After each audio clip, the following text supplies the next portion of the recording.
Hi everyone, welcome to the today's session. I'm Saurabh. I'm your Learning Success Manager for today. I hope you've all had a wonderful day so far. Before we go ahead with the session, please give me a quick confirmation if my voice is loud and clear. You can confirm it in the chat box. Excellent. Thank you for the confirmation. Now, let me have a quick audio check with our trainer. Hi Deepak, for the audio confirmation. Let me know if Hello, you can hear me loud and clear. hello, Saurabh. Yes, I can hear you loud and clear. How are you? I'm doing good. Thank you for the confirmation. We can also hear you clearly. Now you are the presenter and you can get started with your session at 8. Happy learning Sure. everyone. Yeah, we'll start at 8. Hello, everyone. I hope all of you are doing good.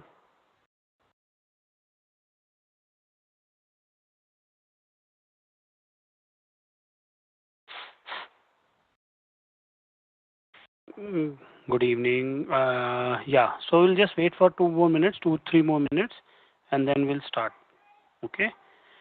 Okay. In the meantime, can you let me know what was the last thing we did? What I can recall is we started. Did we start with the data visualization?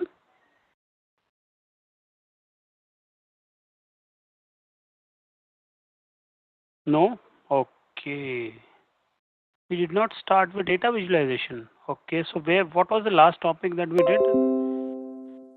We had completed importing files.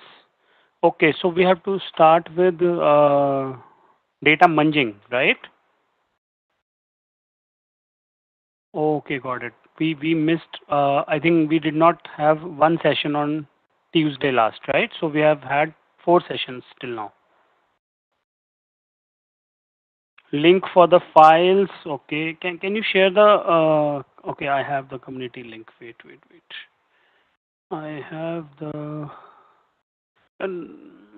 Just a second.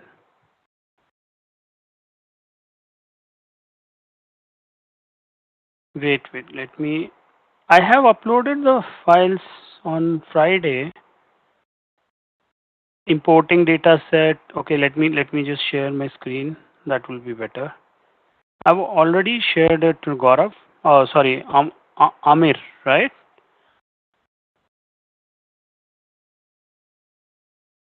Um, Saurabh, if you can make me the presenter, I think I'm not able to share my screen.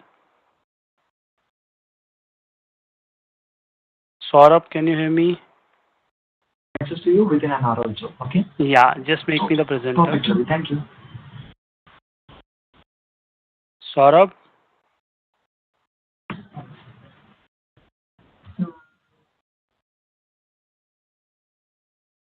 Saurabh, can you make me the presenter, please?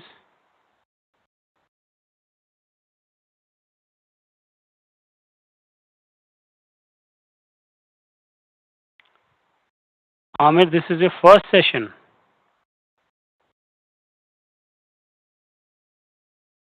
Amir, do you know about R? You know a little bit. You think you'll be able to cope up? We are almost 12 hours, 12 hours through this course. Fine. If you think you can cope up, I'm okay. Fine. B- But who suggested you to join today?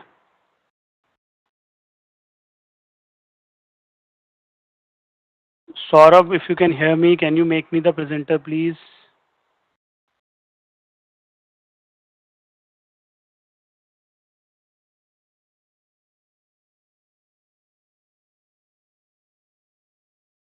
Just hold on. Let me just call Saurabh.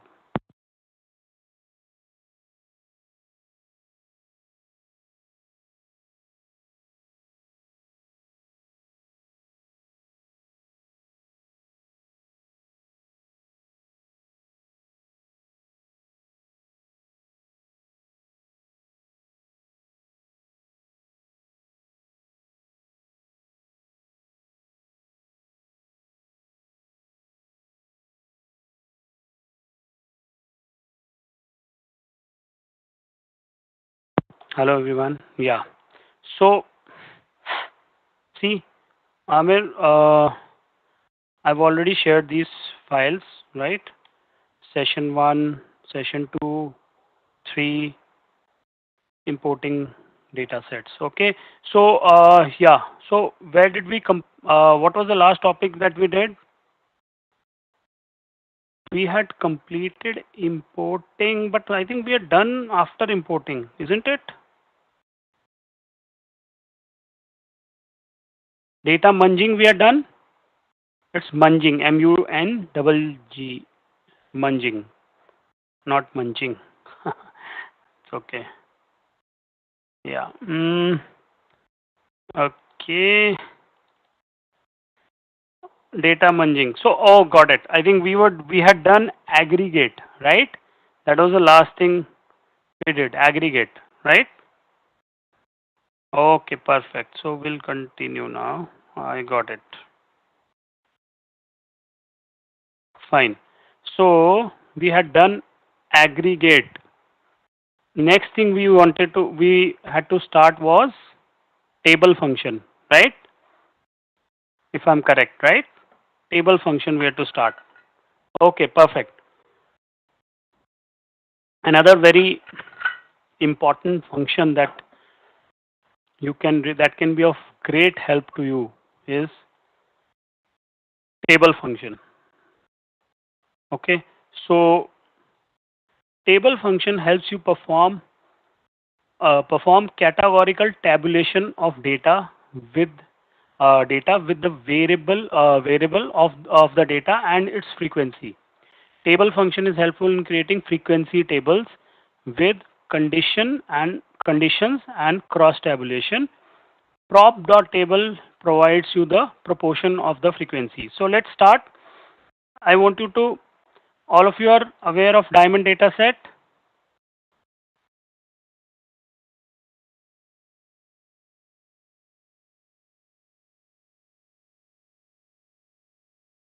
Yes, but diamond data set comes from ggplot. So first I will have to activate library ggplot2. Okay. Once you do this, then you will be able to view diamond data set. Okay. Did you get it? So since I am earlier, this session was in like continuity. Like if we had done this session in continuity, I would not have to activate this ggplot again because we were already doing ggplot. Okay. But since we have a break in between, so I have to activate ggplot again. Is that clear? 115, activate ggplot 2, and then view diamond data set so that you get an idea what is this data set about. If you want to know more about this data set,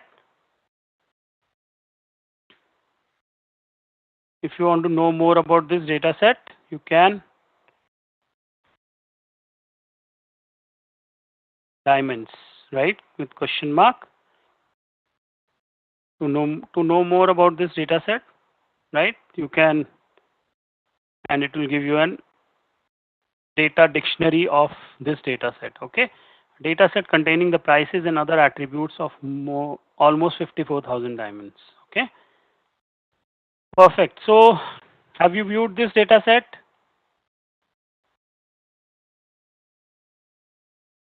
After you view, for the color, I am going to create a table for color attribute. There is a color attribute. See,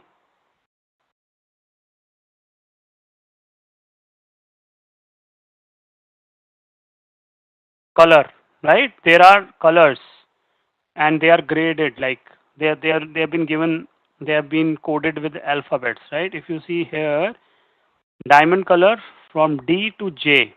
Okay. So let's check how many.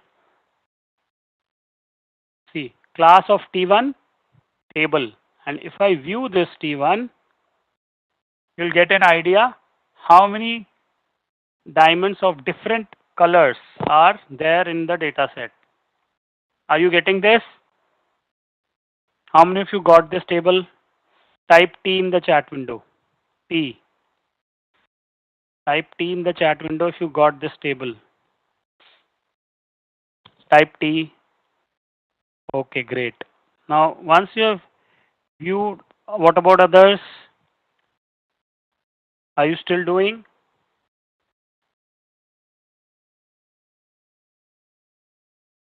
Okay, great. Right? So I think most of you have done it. Okay. Now we have created a table of single variable, right?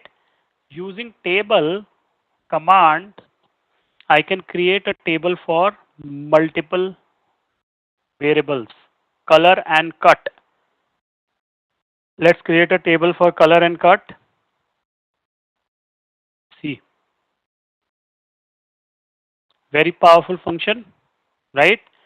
Now, why is it so powerful? This is just a small data set of 50,000 rows or observations.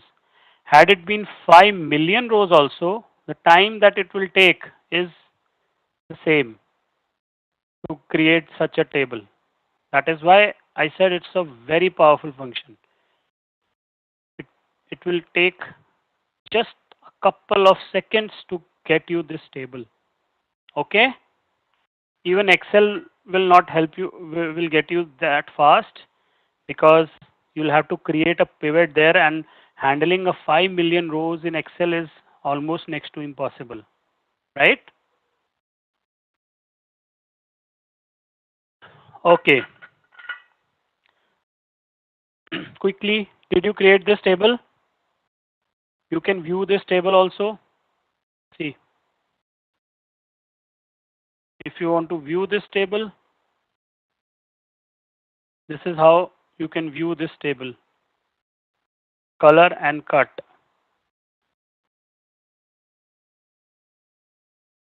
Okay.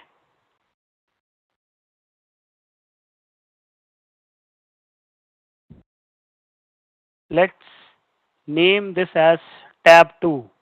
In line number 133, I am naming this table as tab 2. Notice I have reversed cut and color, and now I am getting a table in reversed order. I mean the rows and columns have been swapped. Okay. So name this as tab 2. Now we are going to add margin to this. Margin means row total or column total.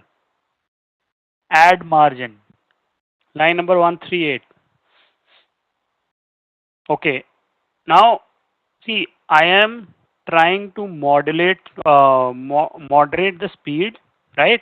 If you think maybe if one or two of you are maybe a little bit behind and you want me to just hold on, do let me know, okay? Because I cannot keep on asking. I know some of you are very prompt in responding, but not everyone is able to because they are also writing, right? They are also, so do keep me informed if you think you want me to wait or maybe moderate the speed, okay? It's quick. Idris, Idrissa, see, another thing, I think I started the session on the note that I'm going to definitely put you out of the comfort zone, right? So, at the same time, what I just told you, at the same time, do not expect me that I am going to go with your speed. I am going to definitely pull you out of the comfort zone, and be you have to follow me, right? Speed wise also, right? I know sometime there will be times when you are really, you think that okay, you want me to maybe copy a couple of rows or line number. You can tell me that, I can do that also, right? But don't expect me that I'll be going by your speed, else we'll not be able to complete the content, okay? uh, yeah, so that is one cooperation I would expect from you. Please share the community link. Community link already shared Hindu, community link is already shared. Just can someone please share the community link? Please share the first three codes for today. See, now these these three. Now do yes, yes, Kamalpreet, please keep asking. Provide a list of all these codes already in the data community forum. Yes, I will be providing you. I have already answered. See, I will be sharing all these files, but so you can refer to these files as your model. I mean notes or something like that. Okay, but at the same time, I'm not saying that do not write the code. Okay, I have already repeated this multiple times last week. So please, I will not answer it again if you ask the same question. Okay, done.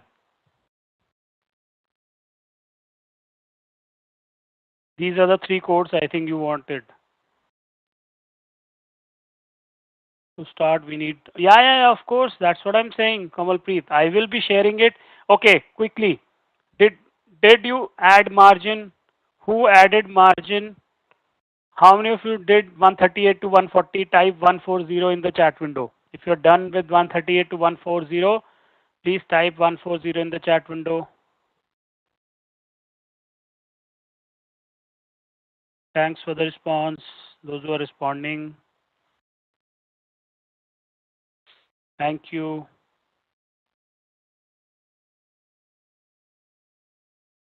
Okay, great. So margin, all of you can see, sum has been added row wise as well as column wise. If I run only 139, I get the sum column wise. And if I run only 140, I get the sum row wise. Okay. Okay, great. Let's go to line number 150. Prop dot table. It's going to give you the proportion. See, 150, 152, and 154. Prop dot table. Okay. Once you do 152, 150 and 152 are similar. But when you are there on 154, I am introducing another uh, command here or function, round. Round, with round, what I have done is I am adding the number of decimal places I want to round my decimals. Okay. So table, first I get the table, I put it into prop dot table, it will give me proportion, and after that I'm saying round these proportion to 4 decimal places. So if you'll get the output something like this. Once you run 154, you will get an output like this.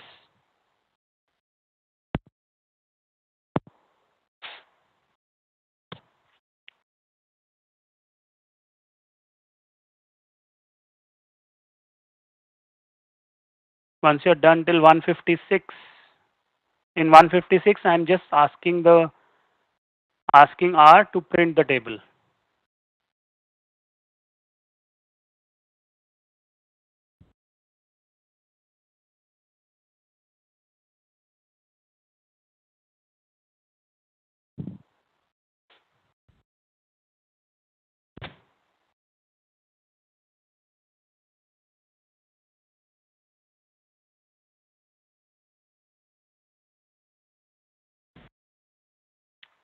Once you're done till 156, please type 156 in the chat window.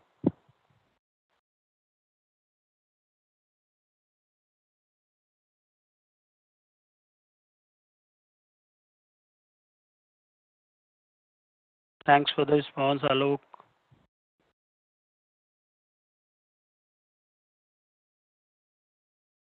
Okay, those who have done till 156, add margins to the table.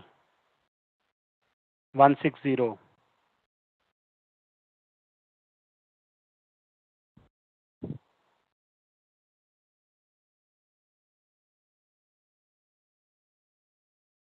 I'm waiting for couple of more responses on 156.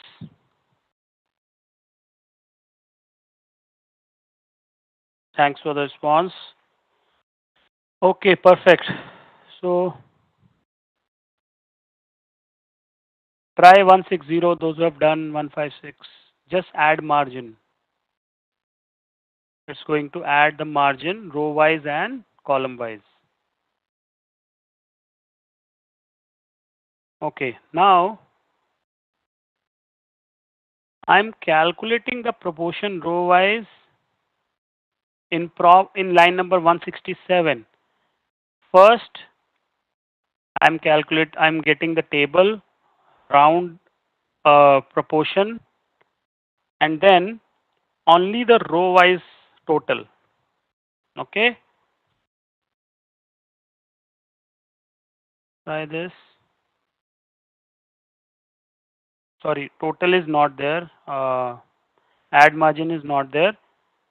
Only for, I think it's the same. No, it's different. Sorry.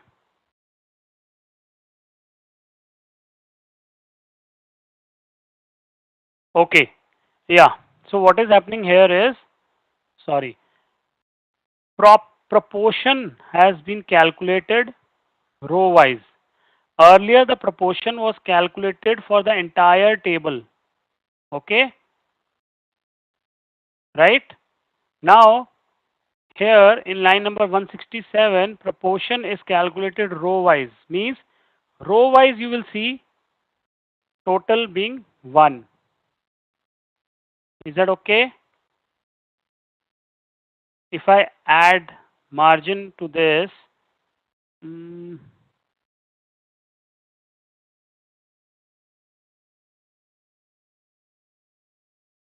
you'll see row wise sum is coming out to be 1.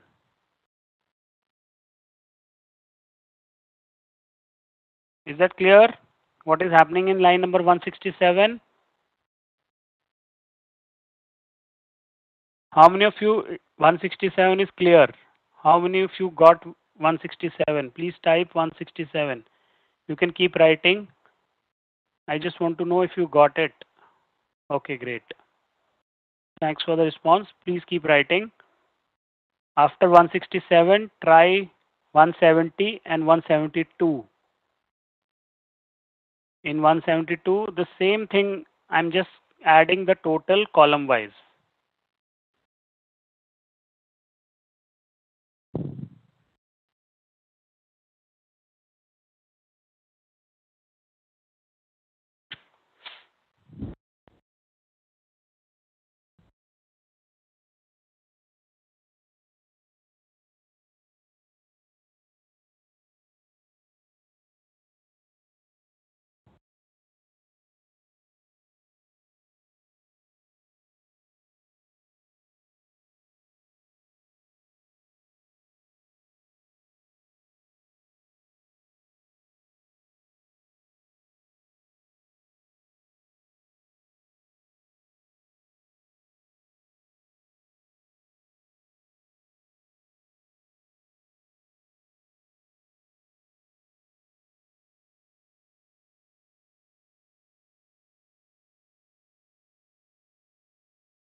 Once you're done till 172, let me know.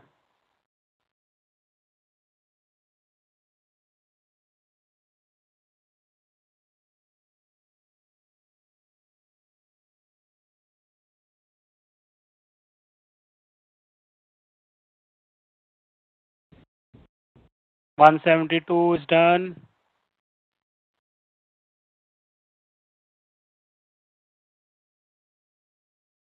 Okay. If you add a margin for 172 or prop tab 2, you'll see column wise the sum is coming out to be 1. Okay. Can I proceed further?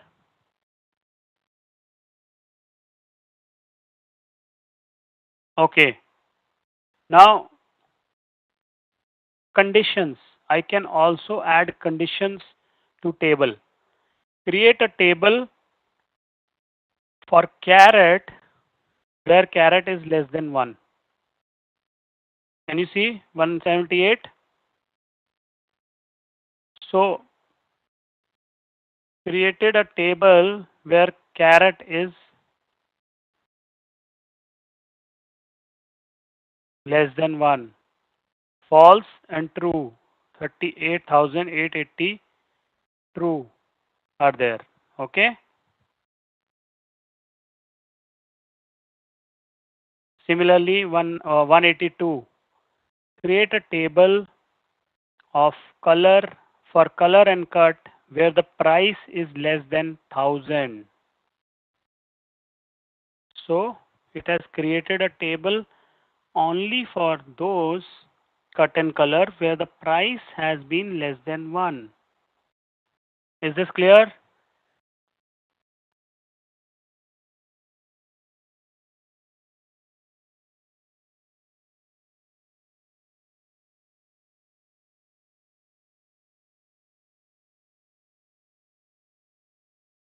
So you can see the price is in the range of, okay, let's do this summary. That will be better.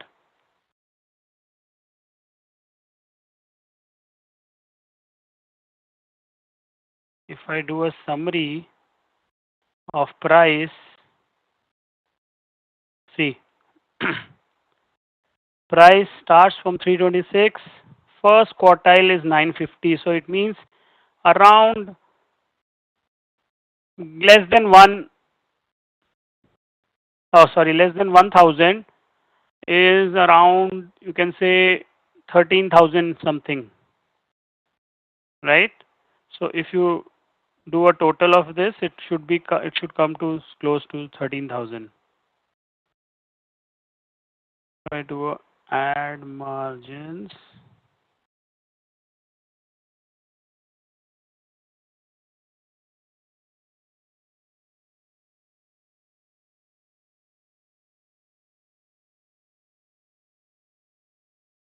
okay, it's mm, okay. Mm, if I add margin, why is it not taking it?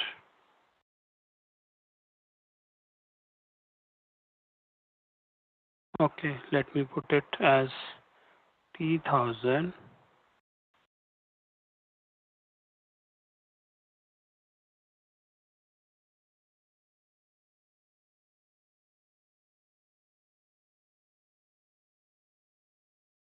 Strange margin some.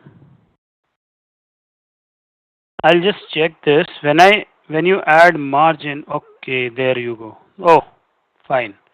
So it's giving you, see, when I do a add margin on a, it is giving the for true as well as false as well as total.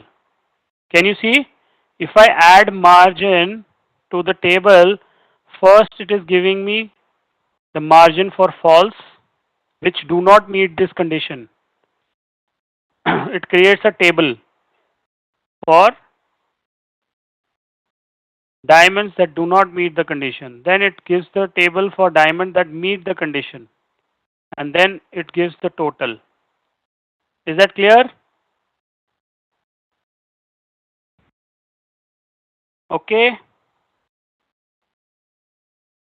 Okay, just like you have Amatullah. Okay, see what is it giving.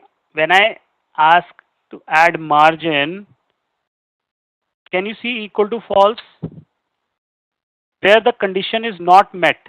So this is the frequency of frequency table of all the diamonds where price is greater than or equal to 1000. False. This is the condition now. So false means the condition is not met in these 39,441. Then true, in 14,499 the condition is met. It is giving you the table of that. And then equal to sum means total. Is that clear? Okay. Just like you have table function, there is a function called xtab. It also creates a table only, just that it's slightly, the output is slightly neater than table. How is it neat? It is giving you the names of the variables, color and cut. That's it. That's the only difference you'll see. Rest, you can add margins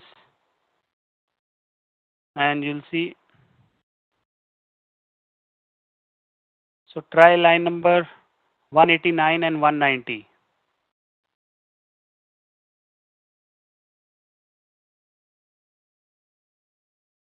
189 and 190, quickly do it.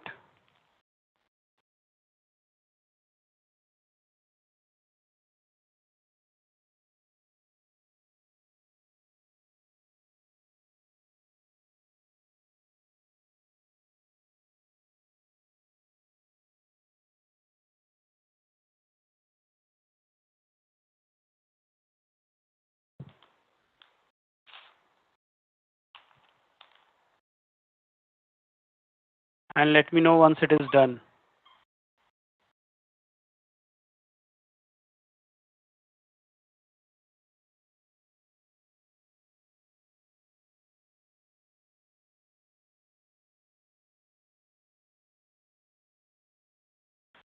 Okay, so once you're done till 190, now we're going to start with a very important package of data munging called dplyr.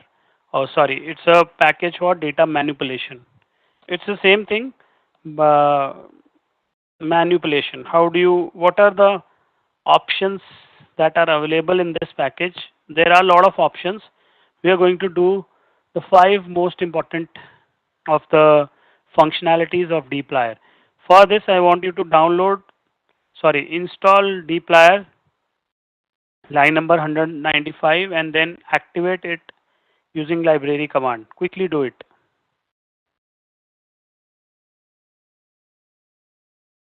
Do it till 197. Install the package, activate it.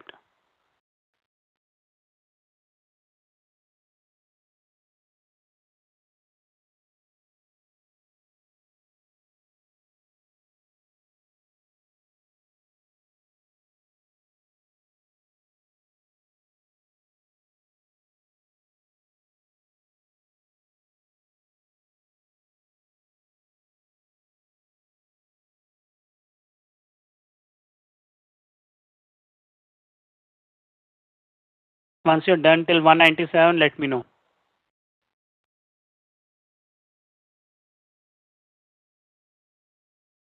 Okay, great. So, dplyr package, it is a grammar of data manipulation. Helps you solve lot of data manipulation challenges, right?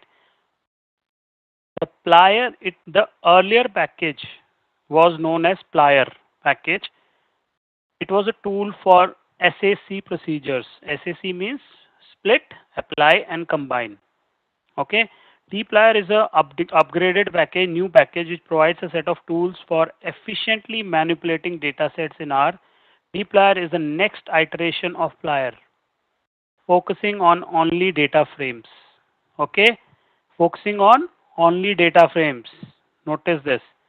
This package was written by Hadley Wickham. Okay, Hadley Wickham has been a great contributor to R. He has written some really powerful packages, dplyr being one of them, and second one is ggplot2. Okay, these packages has everything to accelerate your data manipulation efforts. Best known for data exploration and transformation. The bottleneck is in most data analysis is the time it takes for you to figure out what to do with your data, right? dplyr makes it easier to have individual functions that correspond to the most common operations. So what are the functions? What are the operations it can do? These are just handful of operations. There are many other operations it can do, but we are going to focus on these five because as these five are the most used and the most important functions. Okay, filtering. Filter. It can help you filter the rows.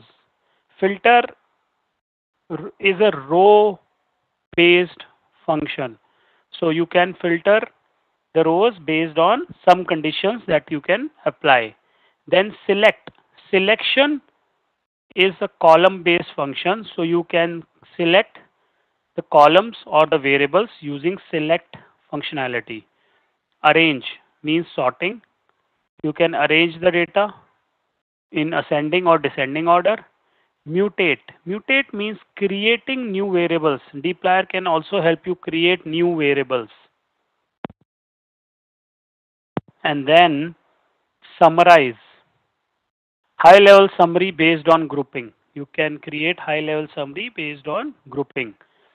So you don't need to now activate it again.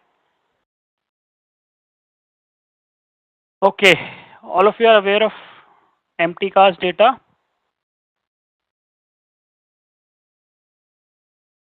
Yes, we have done it. We have worked on it earlier.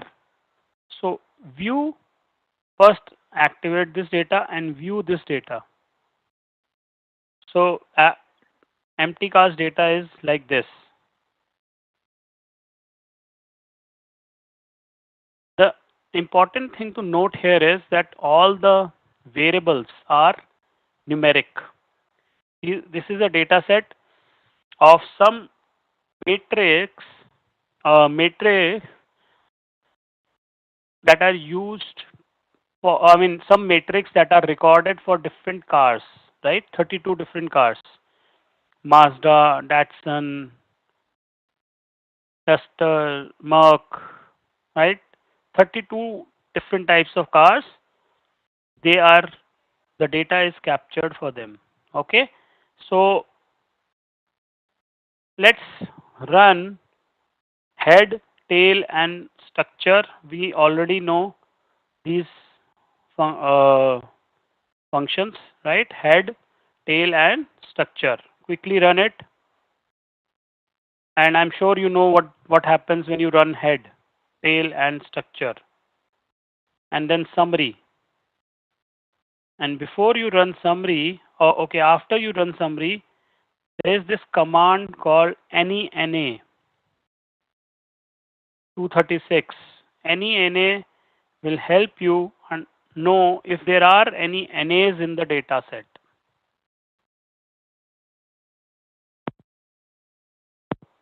As you can see, there are no NAs in our data set. So the output for this, when I run this, comes out to be false.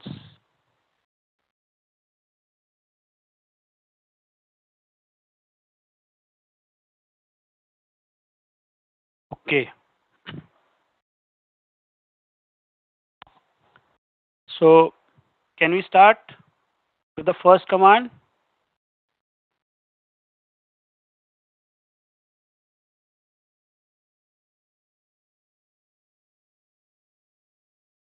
Okay, great.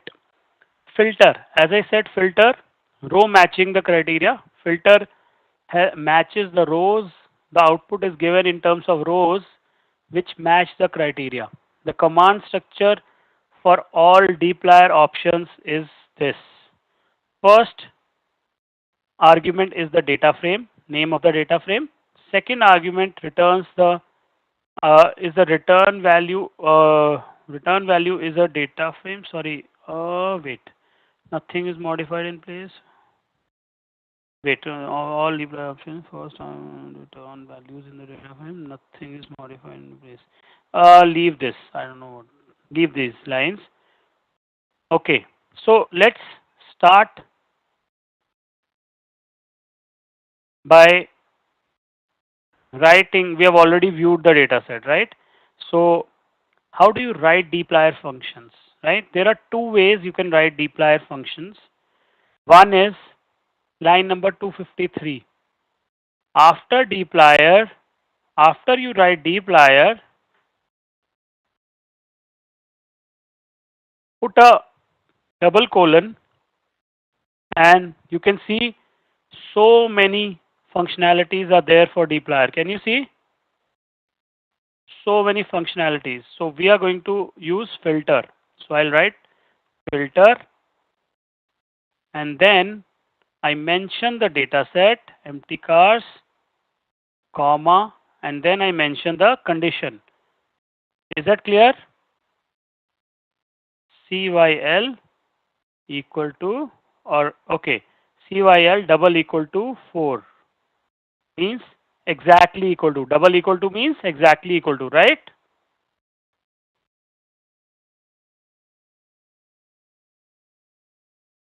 Or you can put any other 4, 6, 8.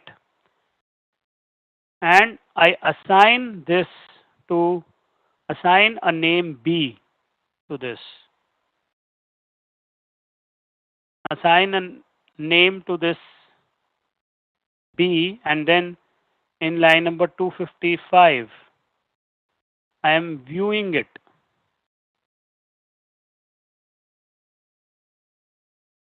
View it also to see and check whether the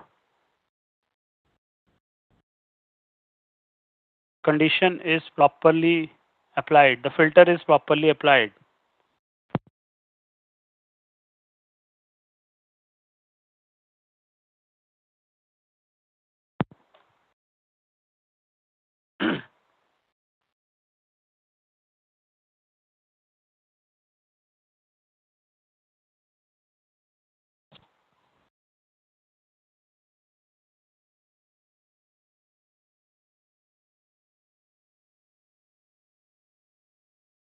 Once you're done till 255, type 255.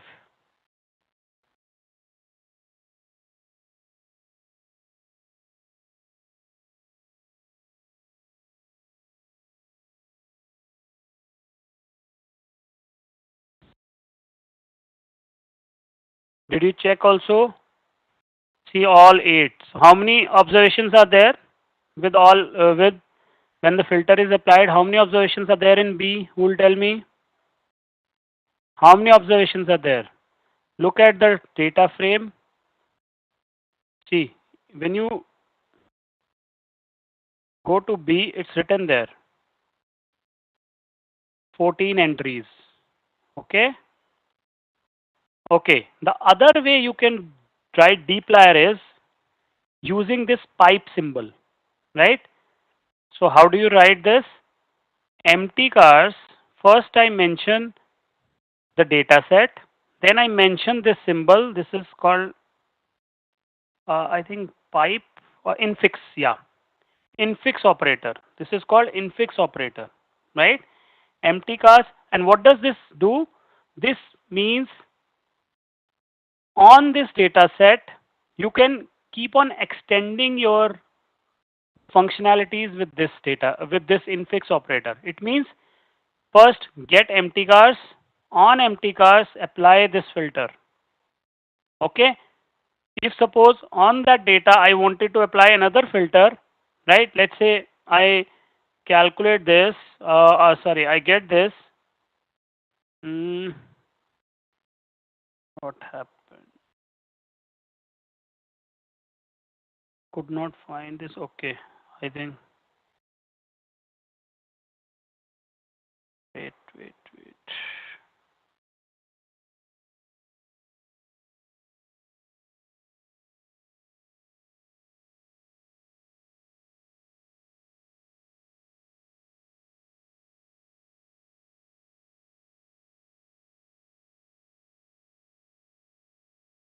Okay. Okay. So shortcut, I don't know. Let's see if there is a shortcut for this. I'll have to check. I have not. Uh, pip-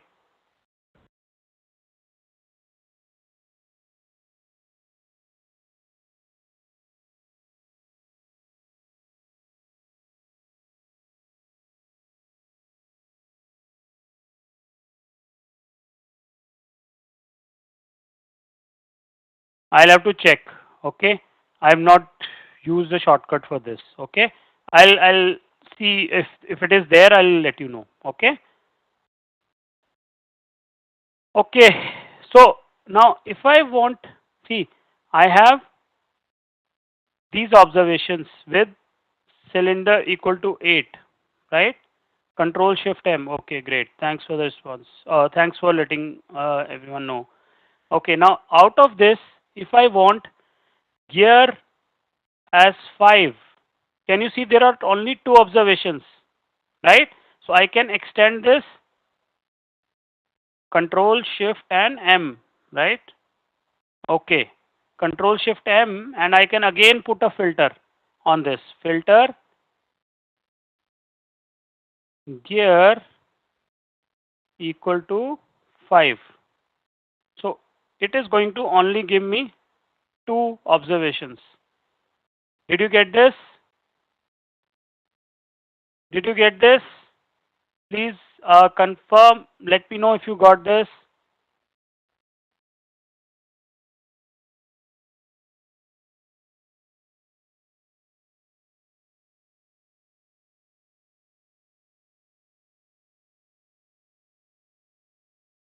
Everyone clear? What did I do in line number 261 to 263? Yes? Okay, great. Let's proceed. 260. Okay. So, yeah. Fine. So, B1 will give you, if I want to view it, it's going to give me two observations. Okay? Okay, great. Let's proceed to next, wherein I am filtering with multiple conditions.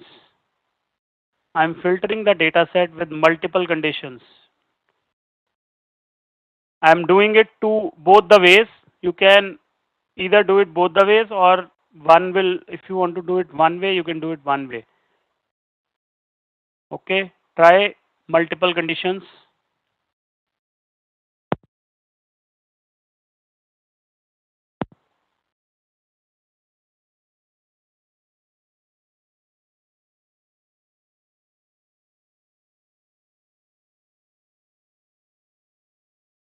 Once you're done till 283, let me know.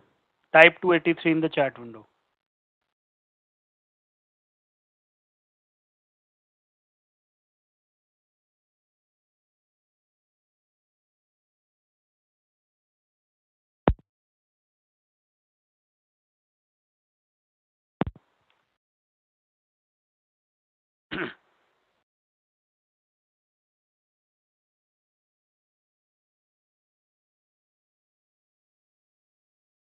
Okay, great. So, or both the case, both the ways you are getting the same data set, same answer, 10 entries, right? If I do it the other way also, I'll get 10 entries only.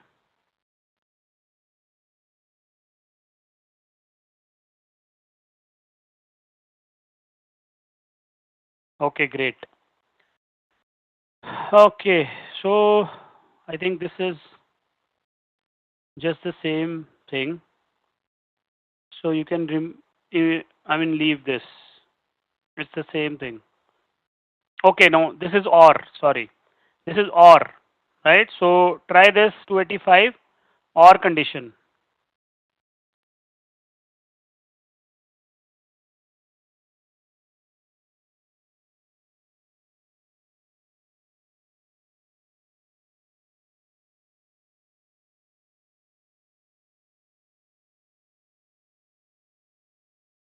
Okay. Why all the functions require a variable to store the result? Need not. You need not store it. But later on for reference, I am storing it for reference. I need not store it. I can run this directly. Okay, Shakti. Okay, I'm just storing it for otherwise how will I view it? I will have to put a view here, right? So it becomes easy if I name it with a short name, short simple name, it becomes easy to call at a later stage. Okay, there is no other purpose as such.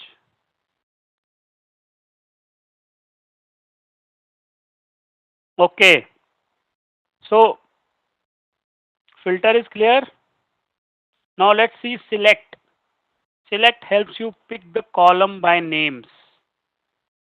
Same syntax, dplyr, double colon, select, and you can mention the names of the columns. Try this.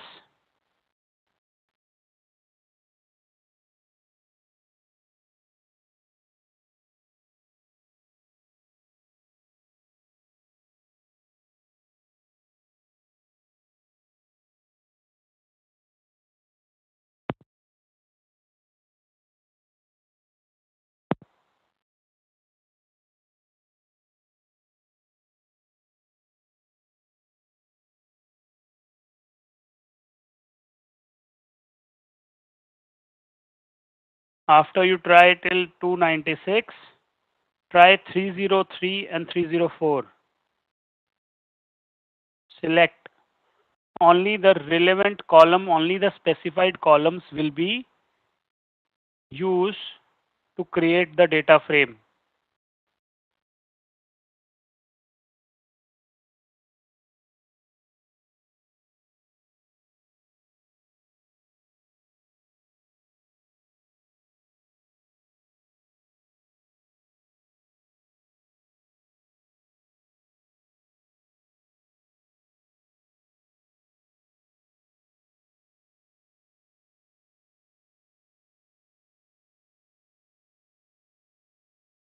So both the cases,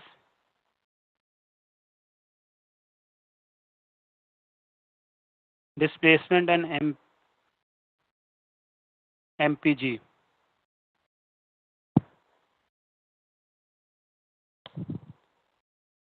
306, once you're done till 306, let me know.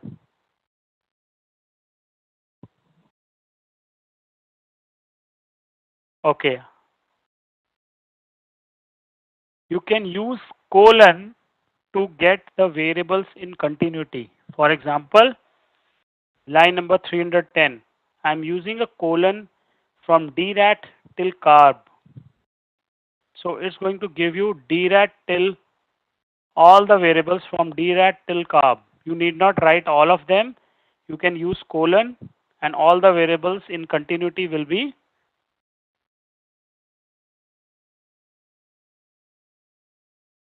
uh, included in the resultant table.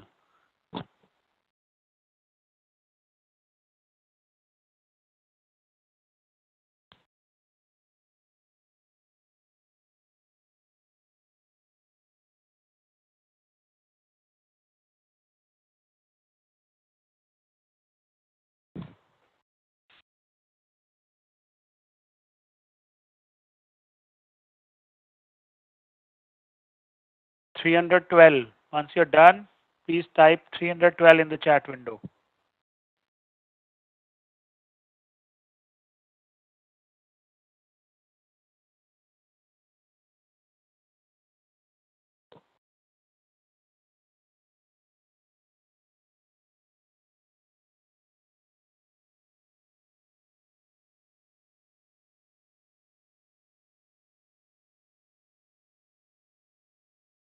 Yes, yes, you can use or. I mentioned that. Yes, yes, you can use. In select, you're saying, um, no, no, no, no, no. Because see, select is picking the columns. Okay. Filter you can use not in select. Okay. Select is picking all the columns. It is not applying. You may apply multiple conditions using the infix operator, right? I can apply multiple conditions, but select will not have and an or. Okay? No, no. Conditions are applied on rows, on records. Okay? Filtering is applied only on records. Okay? You don't filter columns. You select columns. You filter the records or the rows. Is that clear, Idris? Okay, quickly. Now arrange. Reorder. Arrange is going to reorder. By default, when you don't mention any order, ascending is the order. Okay?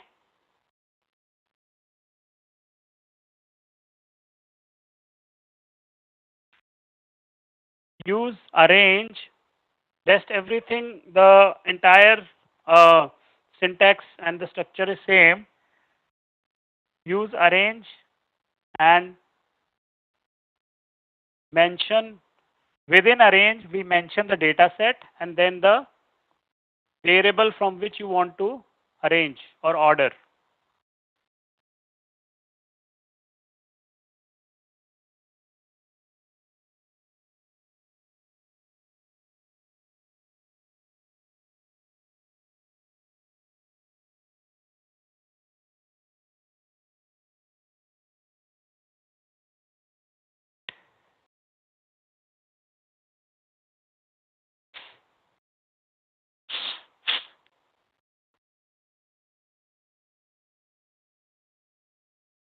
Line number 324, 325, and then 330 till 335. Do it till 335.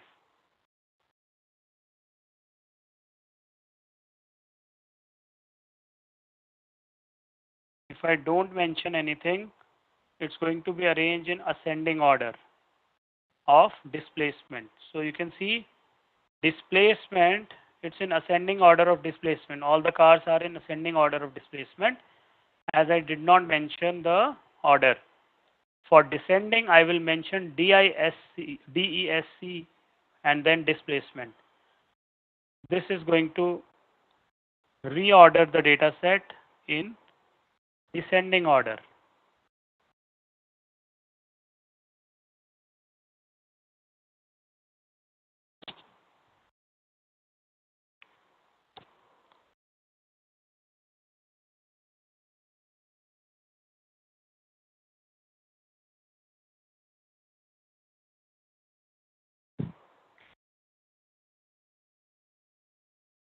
Using the second way, infix operator,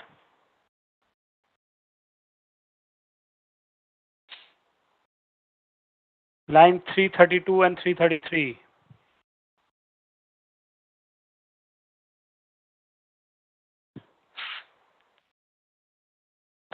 And once you're done till 335, please type 335 in the chat window.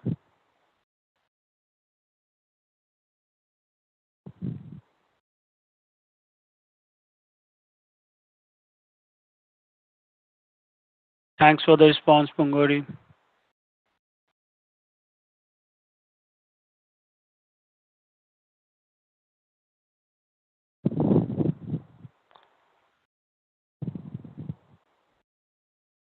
Three three five. Okay, great. After you're done till 335, try 339, wherein I am arranging the data set with multiple variables. First, I'm arranging it with cylinder and then with horsepower. So you can arrange it with multiple conditions, multiple variables as well.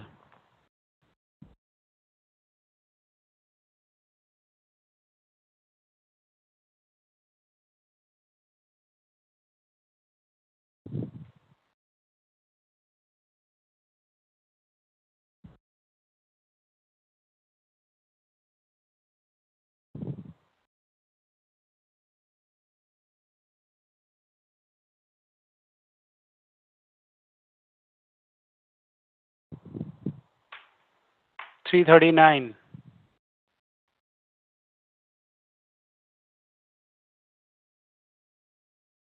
So if I view this, see,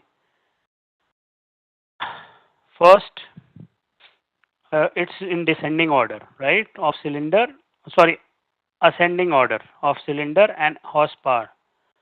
First cylinder, then horsepower. Then again cylinder comes in and then horsepower is ascending, right?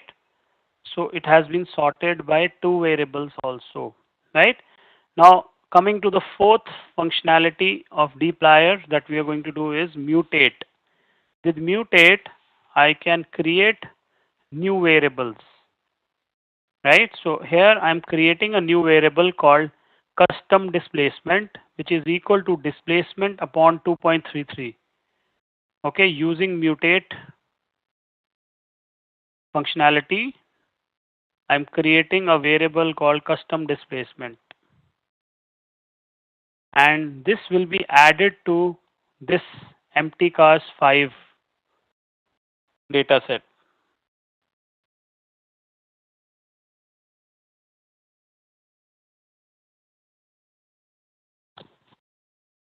Once you do it, let me know. 348.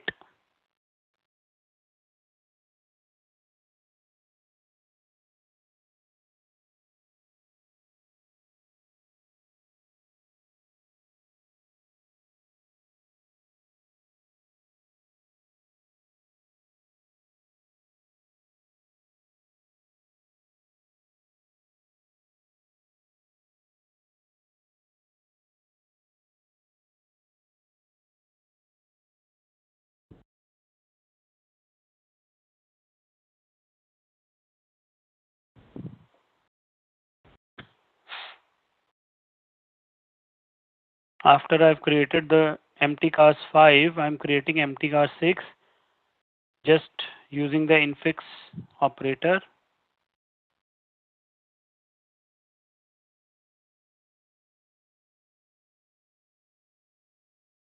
And then once you're done till 348, try 352 and 353. So therein, and I'm rounding it also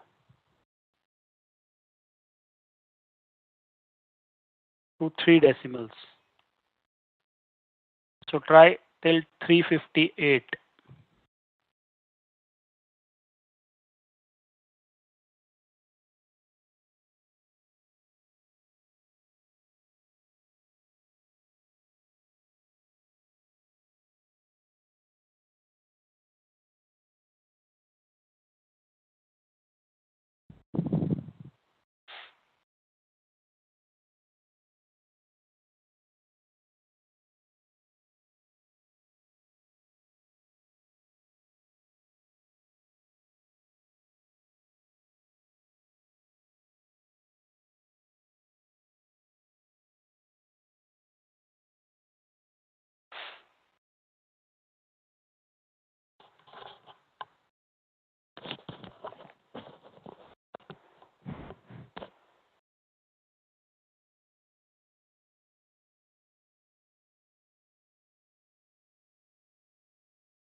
Three five eight.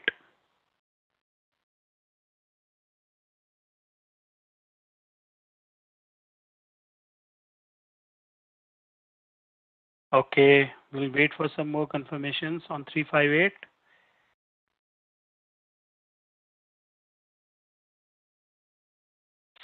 Thank you, thank you.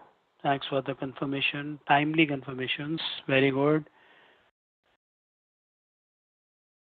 Okay, so I'm sure all of you would have viewed it also in 360.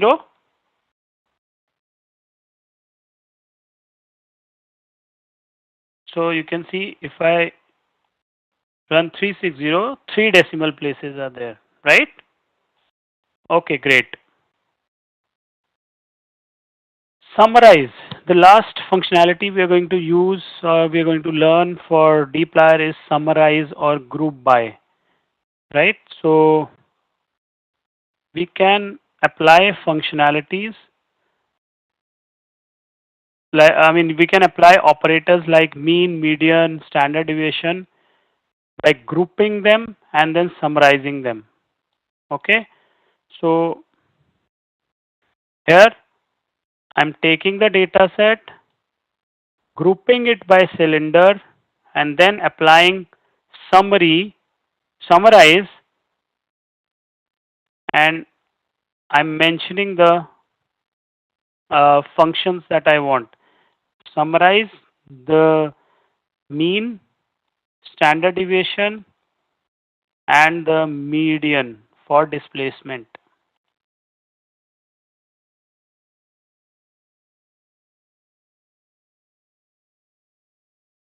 So it's going to give me, see, for each group of cylinder, it is giving me mean, standard deviation, and median.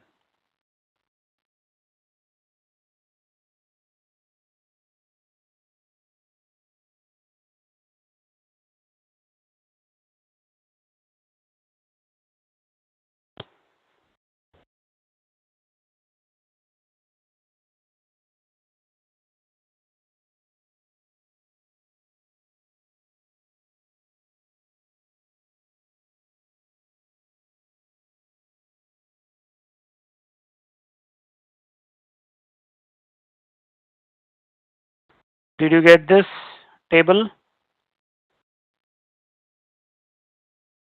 Yes? Okay. You can try the same thing in line number 378 and 379. We are getting the summary for empty cars.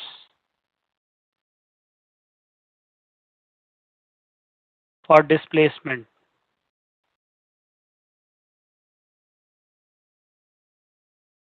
Mean for displacement, then mean for VS, standard deviation, and then median for displacement. So you can customize whatever you want. You can customize your summary functions using by mentioning exactly what summary you want.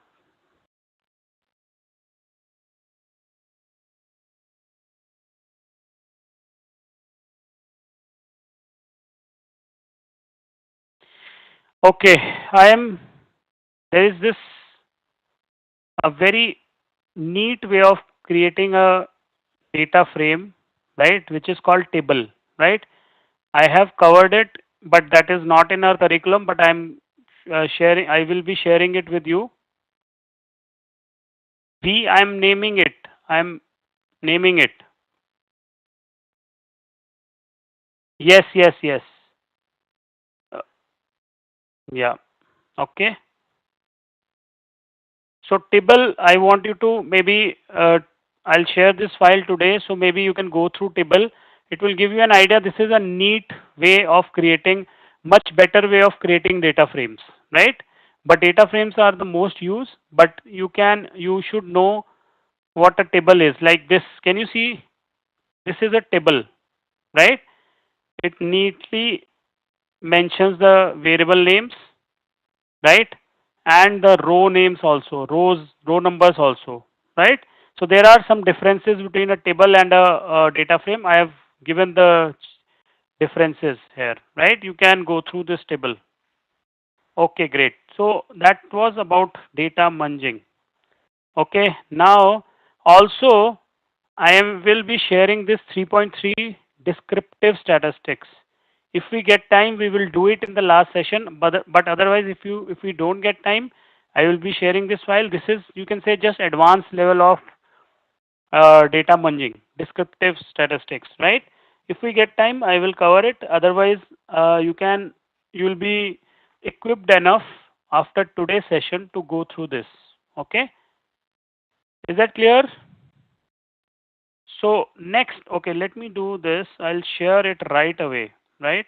Uh, session 5. Today is session 5, right? 5, data munging and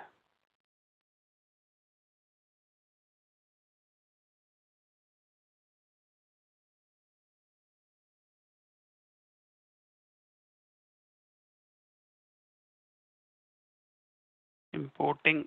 Did I share importing earlier? Okay, I've already shared this. Data sets were shared. Reading from external sources. Okay, I think this should have. It already has. So I've already shared this, right? I've already shared this. So let me put it. Data munging already shared above. Okay. Next, I will be sharing data visualization files. Okay. So let me share data visualization. We're going to start with data visualization straight away. And let me share the data visualization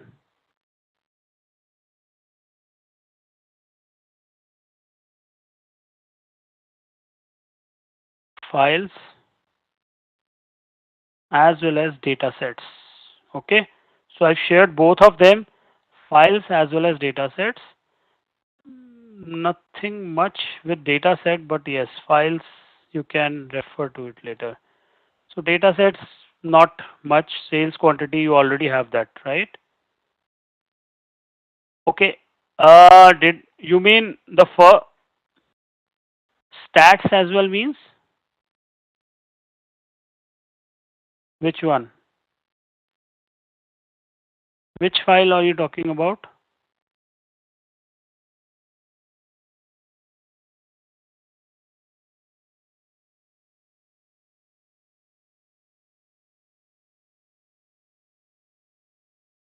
Already shared that earlier. Okay, descriptive is already shared. It's already shared. Okay. It's already shared here. Uh, this one. Let me edit it.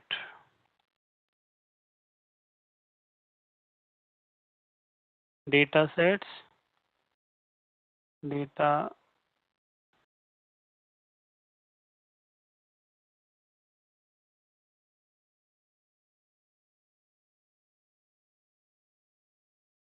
Okay. It's already shared. Fine. So let's proceed. I want you to please download these, especially data sets. Okay. So what we are going to do next is, see, a very important part of data analysis is data visualizations. All of you agree, right? Data visualizations are so powerful tool, right? You get a bird's eye view, and of course you get the insights around underlying trends as well, right? So there are a lot of charts, lot of graphs that you can create through base R functionalities and also using ggplot, that is advanced charting options, right? We are going to start with base R. Base R, I think it will take up today's complete session. We'll try if we can start with ggplot too, but we're going to start with base R and create charts. Okay. So let's start. I want you to import this sales quantity data set. But since it's a Excel file, see, I've also shared CSV, but let's import Excel file, and I can import Excel file by activating the read Excel package and then use read underscore Excel file choose to import this file in line number 100, line number 10. So first activate the package and then import this file. sales underscore quantity.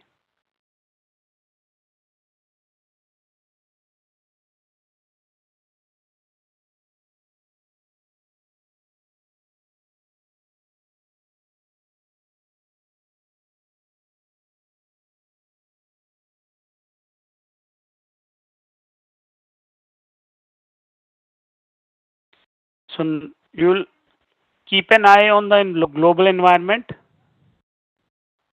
Keep an eye on the global environment.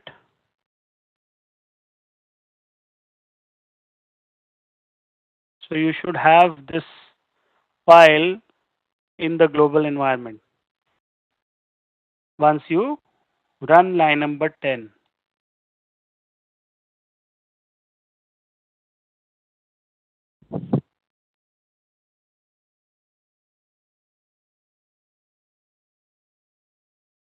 Okay. Other way is, you can also use import data set, but let's not do it. So what I'm doing is, okay, let me name this as sales QTY QT1 only.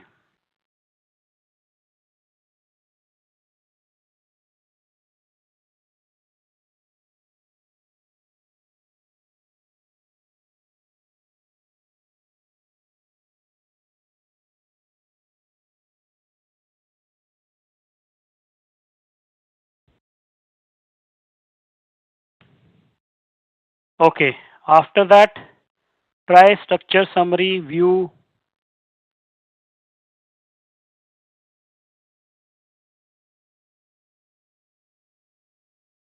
Structure summary view, and then just to get an idea about this data set. Structure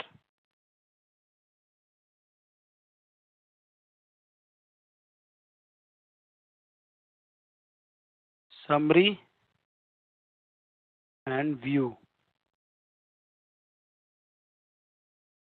Okay. After you've tried structure summary view, mean of sales amount. Now you can also look at the mean of sales amount from this summary also. Mean is this one. Sorry, this is sales cost. This 789. Can you see sales amount? Mean of sales amount is 789. You can also use mean function to get the mean of sales amount. Okay. Did we do attach? Did we do attach functionality earlier?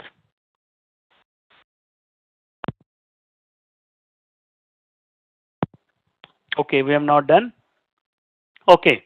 See, in line number 17 and earlier also, when we were calculating some, or when we were applying some functionality on a particular column, right, of a data frame. So how did we do? Right, first I used to write the data frame, right, name, then I use a dollar, and then I I will write the name of the variable, right? But when you run a attach function, when I run a attach function on any data set, right? Notice the message that you get. Mm, see, the following objects are masked from sales QTY1, means all these variables have been saved as an extension to this. They are masked with this data set. So next time, once you run this, now I don't need to write the data frame name. Can you see?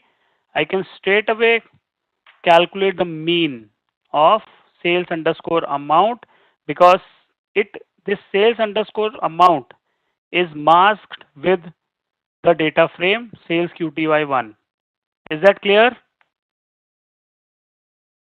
Is this clear, the functionality of attach? What is it used for?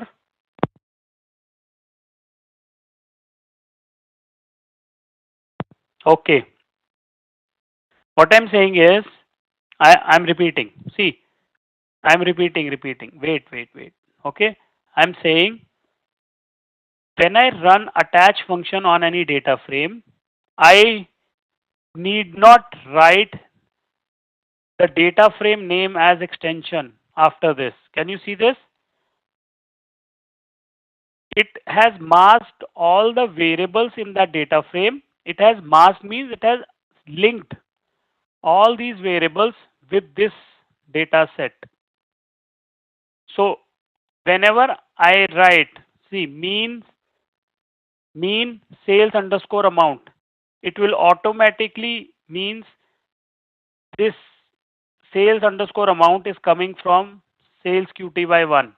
So you need not write this data set extension or data frame extension. Got it? Try this.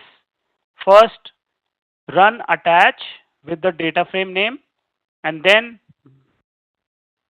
apply mean function. You'll get an idea. So it becomes easy this way that I don't have to every time write the data frame name.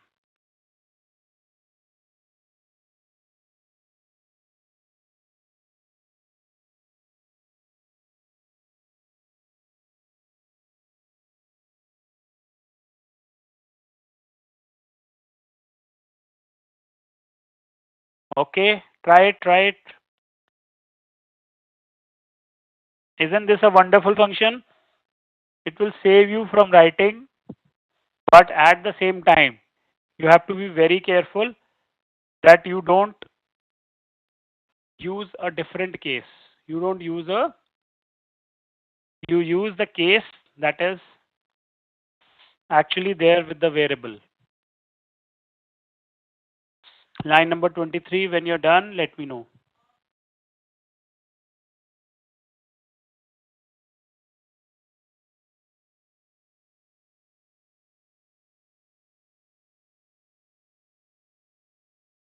Okay, great.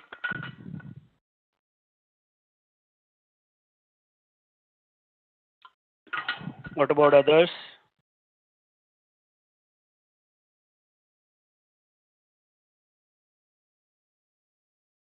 Okay, great. Now we are ready to create our first visualization in R using the plot function. Okay, and we are going to create a scatter plot. What is a scatter plot? What is a scatter plot? What is the speciality of a scatter plot?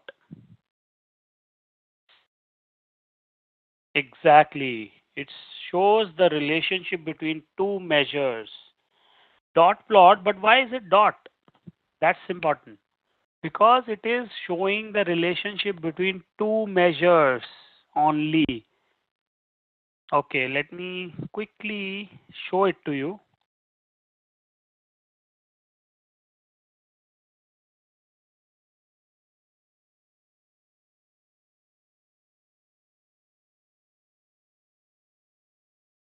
Okay, let's say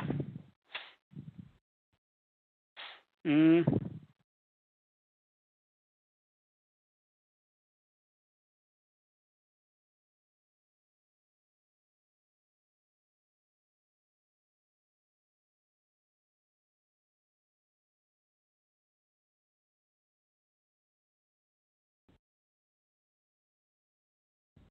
correct, you're right, Idris. Oh, sorry, Idrisa, right? Yeah, you're right. So let's say I have a variable state and sales, right?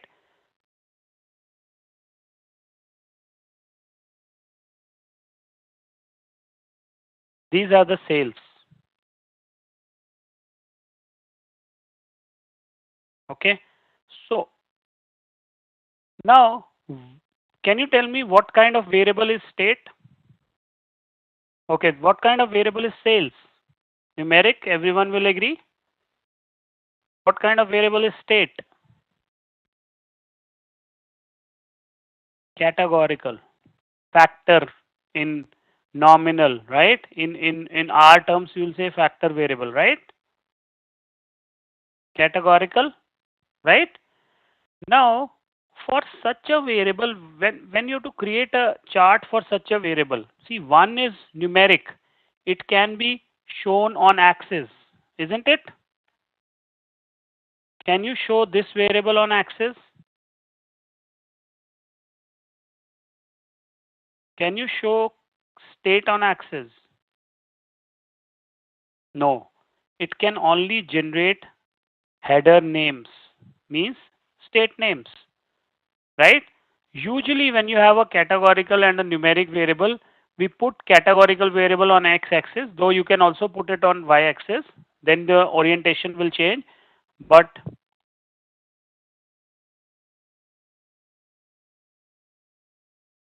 this is how you will create like 200, 300, and let's say 100, right? For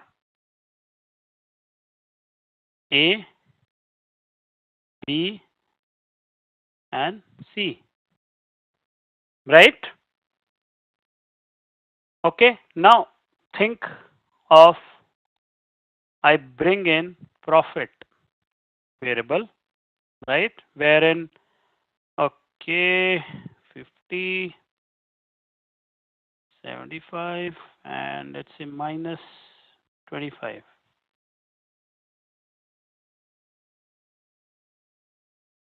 Okay, this is again a numeric variable. And now if I ask you to plot these two variables, right? Both can be plotted on, both can be measured on axis, right? So I will have axis on y as well as x, right? Both will be measurable, right? So when both are measurable and in a continuous axis, one record will generate a point only, isn't it? One record will generate a point only, profit and sales. So profit is 50 and sales is 200. So it should come somewhere here. I'm just uh, creating it very, rough, right? Or you can say a very sketchy kind of a image. Okay, not exactly up to scale. Okay. Second, 75. First was profits. Okay, second was 75 and 300. So second should be, if this is 50, 75 profit should be somewhere here. This is 50. So this is 300. This will be another second point, right? So can you see, it is creating only a record will create only a point. Is that clear? Now when you have multiple points, right? We have the third point, minus 25 and 100, right? So it should come somewhere here, right? Now when you have multiple points, right, it creates a, we call it a scatter plot. Is that clear?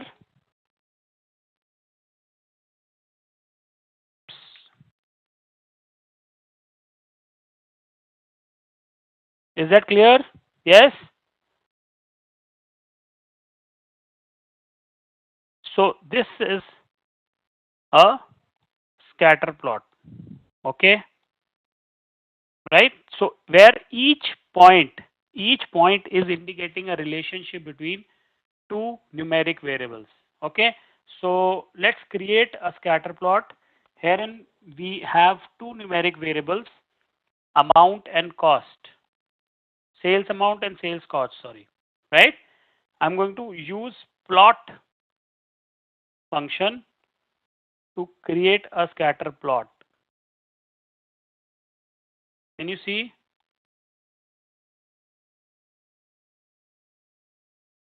All of you should be able to create a similar chart using plot. Done.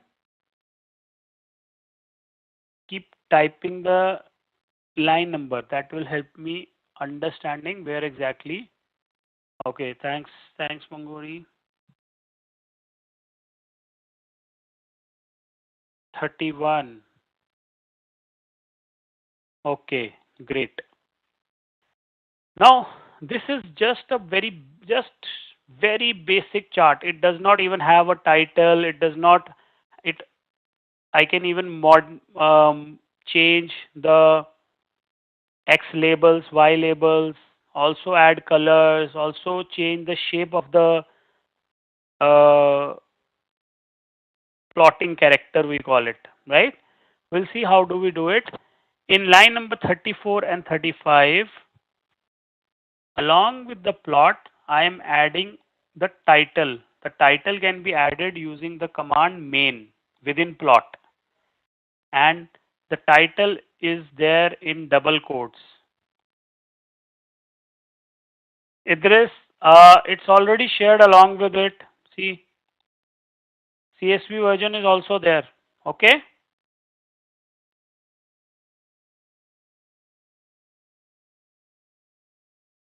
Okay. So, main equal to scatter plot for cost and sales is going to add the title to this. Then PCH. PCH means plotting character. Now, let me show you first the plotting characters. If I type PCH, PCH, can you see PCH? Plotting character, that is the symbol used to create the plot. Okay. Now, let's go to Google and PCH in R. So can you see these are the different plotting characters? Let me get a better.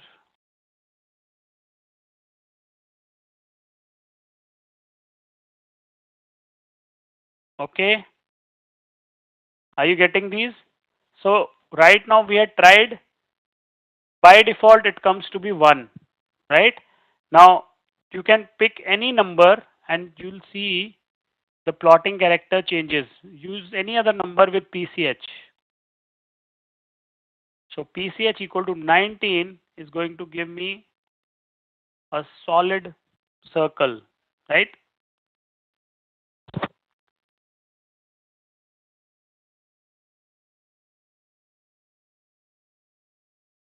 I can add color also using the argument call within plot. Line number 41. Call equal to blue.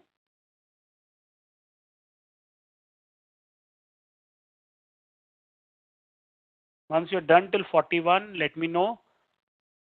Then we'll take a break for 15 minutes. Okay. Sales underscore amount. See, I'm mentioning the variables, na, Pradeep? This is what you're asking? Line number, tell me the line number, Pradeep.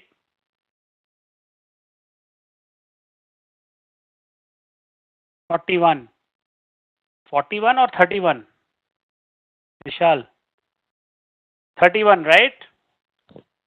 Please mention the line number. Yes, sir. I would not understand what do you mean by yes, sir. 31 or 41? Okay, done till 41. Fine. Thanks, Vishal. Okay, 31. Pradeep, in line number 31, what am I doing?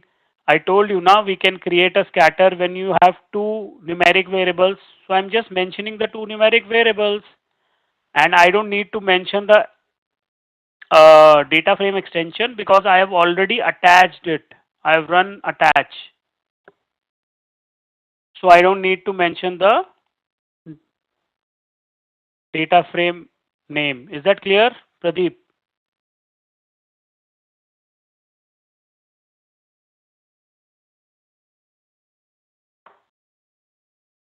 Okay.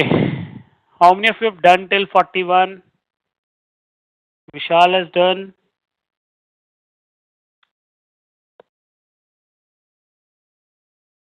Okay, great. So what we'll do is we'll take a break. I'm just opening the poll.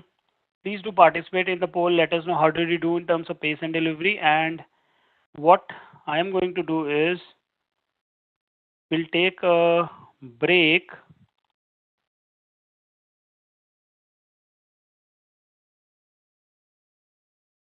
Please, but before you leave, please do participate in the poll. It really helps us in understanding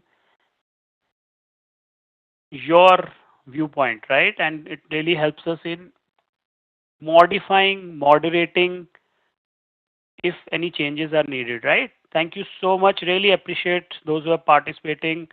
Thank you. And what I'll do is I will put a timer. Let's take a time break for 17 minutes, right? So I put up a timer and we'll come back. All of us will come back as per the timer, right? How to interrupt the important process. Uh, you mean that red dot is appearing? Red dot is coming? Idris, right? That it's how to interrupt. Escape, I think escape.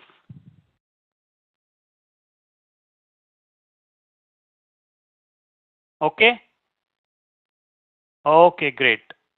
So please do come back as per the timer.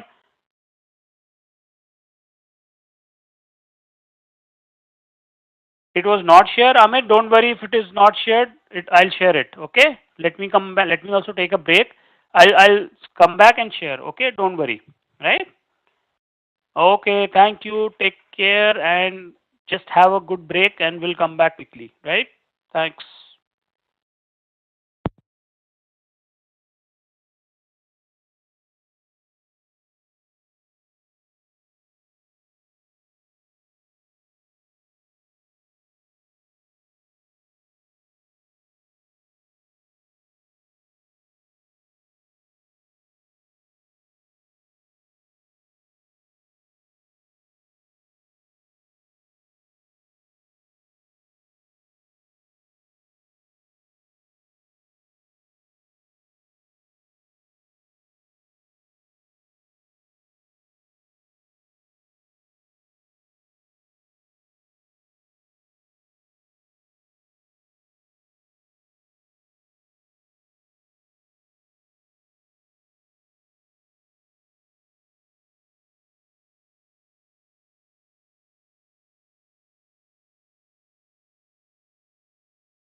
Hello everyone.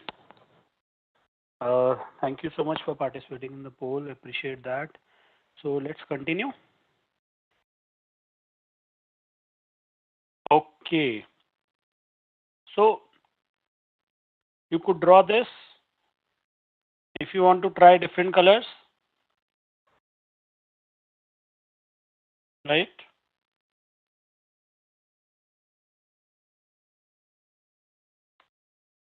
Right. So you can try different colors, but yeah, just hold on for some time because there is an entire color palette which has more than 600 colors, right? We're going to see that shortly. For now, let's keep it very basic colors like blue, green, and red. So, okay, plotting character is clear to all of you.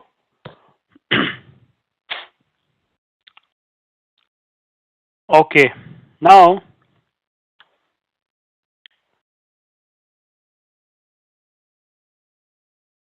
attach sales. Pradeep, with when you attach, when you use attach function with a data frame, you don't have to write extensions like these. Can you see in line number 17, I am writing extension of a, first I am mentioning the data frame and then dollar and then the variable name, right? I don't have to write these extensions once I attach, once I use attach with the data frame. After this, can you see this is the same thing. Line number 17 and 23 are same. They'll yield same results. See, same output. The only thing is I don't have to write the extension now. Is that clear?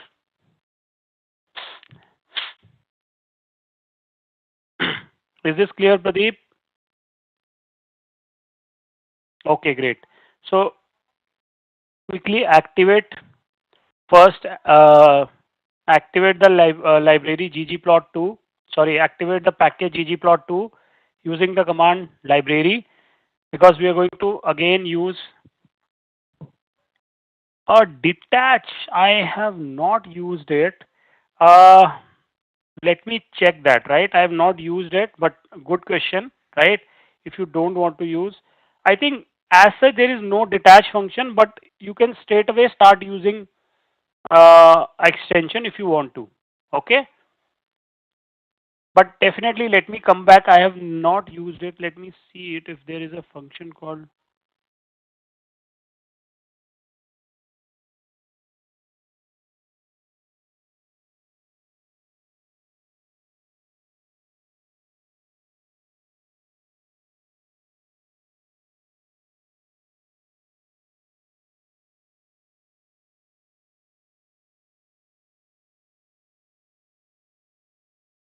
No, I don't think there is any functionality detach. No, it's not there, right? So okay, so now data diamonds. First, activate the library, then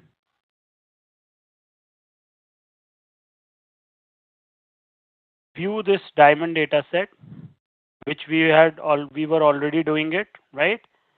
Now, see, I am using Pradeep. I'm using attach with diamond. So it means now I don't have to every time write diamond dollar caret diamond dollar price. Is that okay?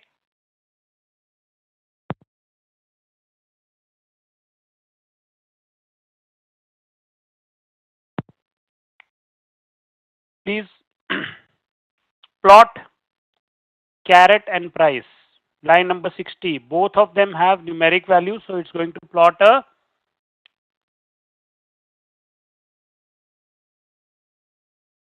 scatter plot again, right? And it will take some time because it has to plot 50,000 observations. So it took some time, right?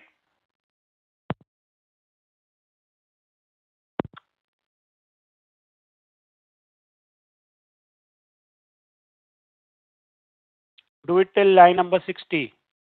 And this is what it will generate.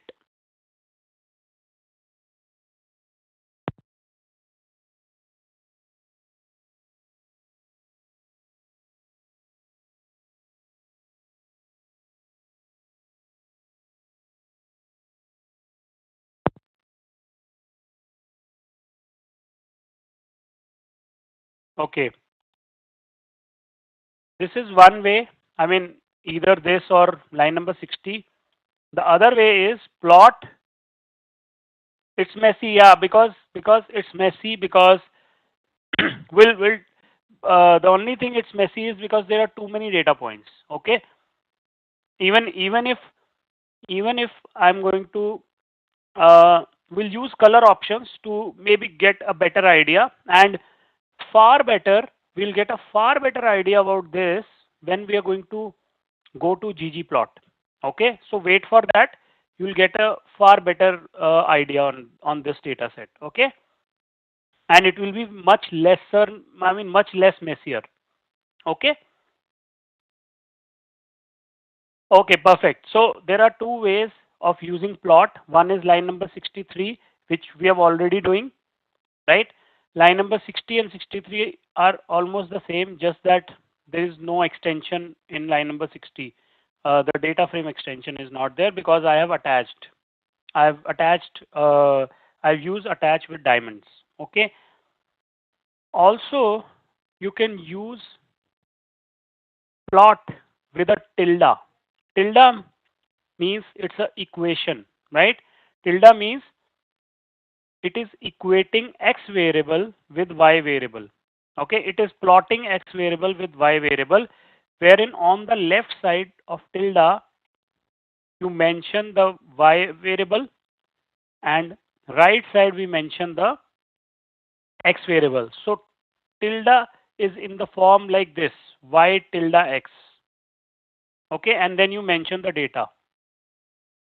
So this way also you will create the same plot.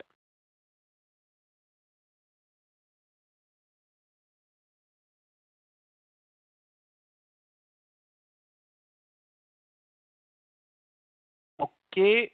Hmm,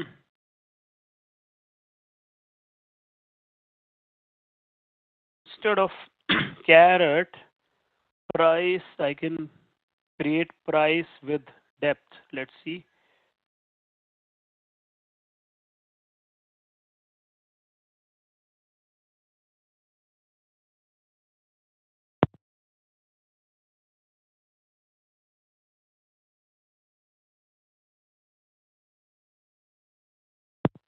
Okay, price with depth. If I do, see, it will create.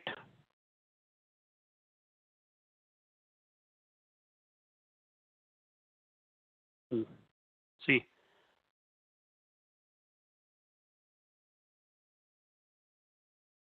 price with depth will create this visualization. Okay, I can try. Let's try price with table.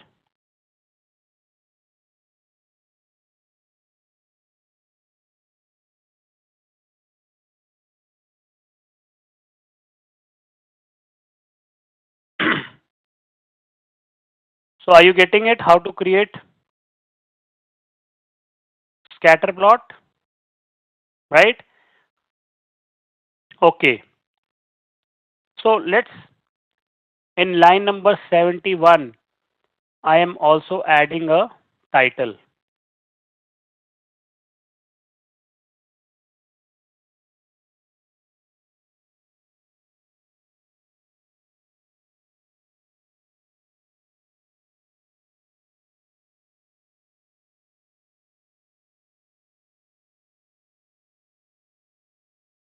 Line number 70, sorry. Yeah, 71 it was earlier. Yeah.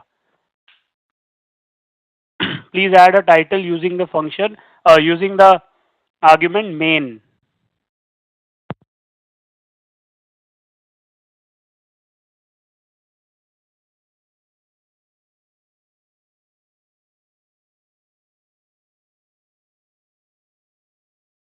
Done?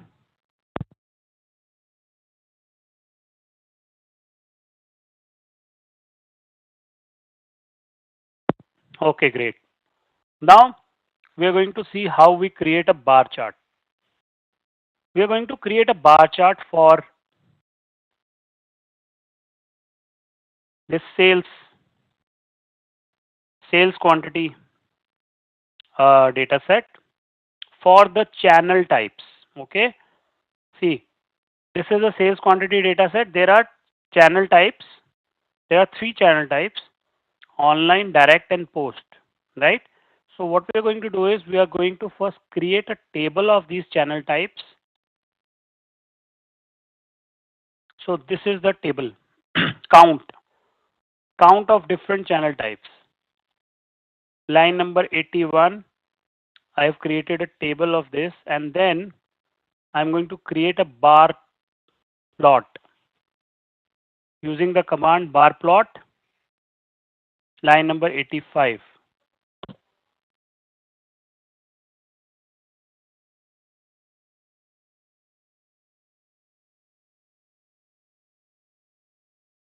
Do it till line number 90. Then after this, I am adding the title as well as the X label using XLab and Y label using YLab.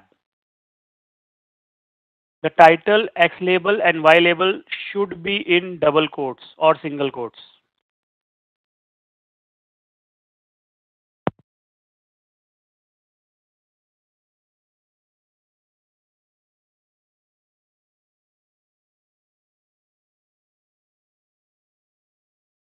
Once you're done till 90, type 90 in the chat window.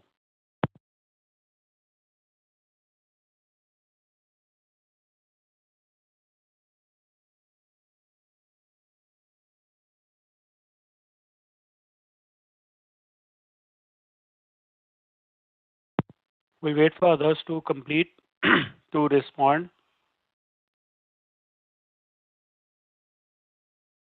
Okay, great. Now see,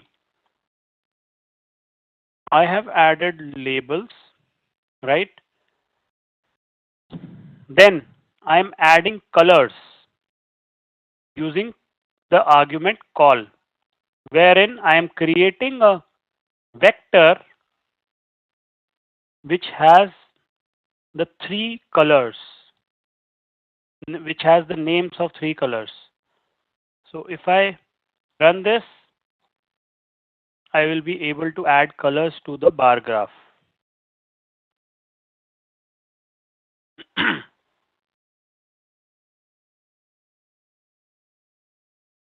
And once you have tried color, you can also add another argument, horiz, line number 100.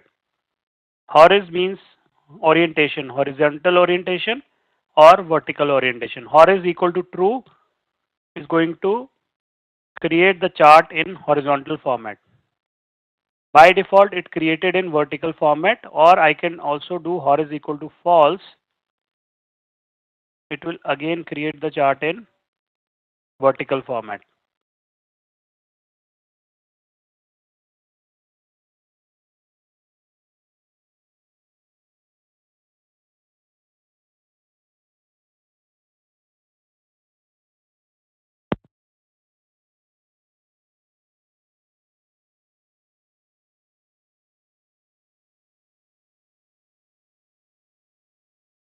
Is it done?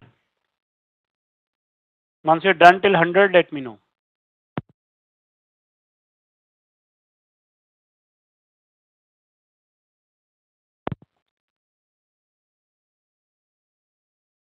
Yeah, sure. Is it okay now, Idrissa?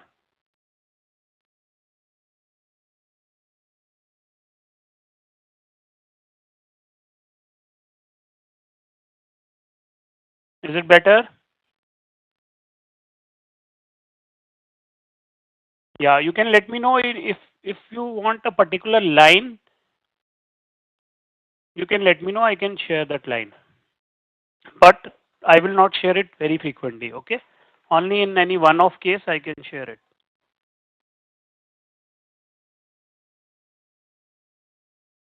How did you get the channel types?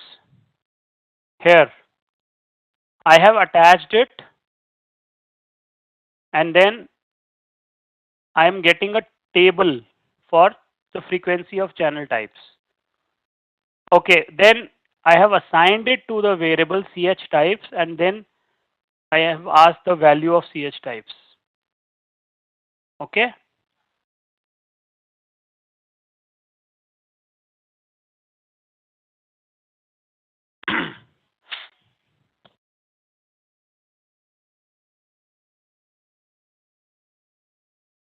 Okay.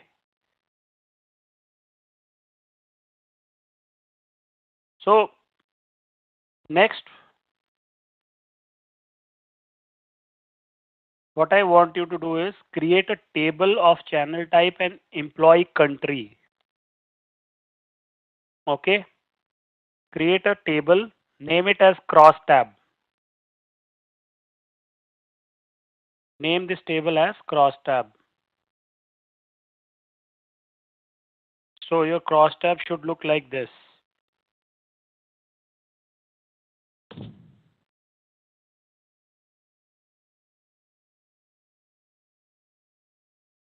Idris, getting 1 as a result of channel type means?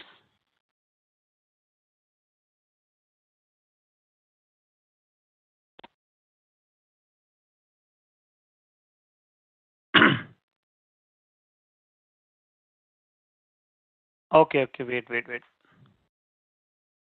wait. 1 as a result of channel type means, can you share your command? Can you share your command? I'll tell you what happened. I know what has happened. Just share your command.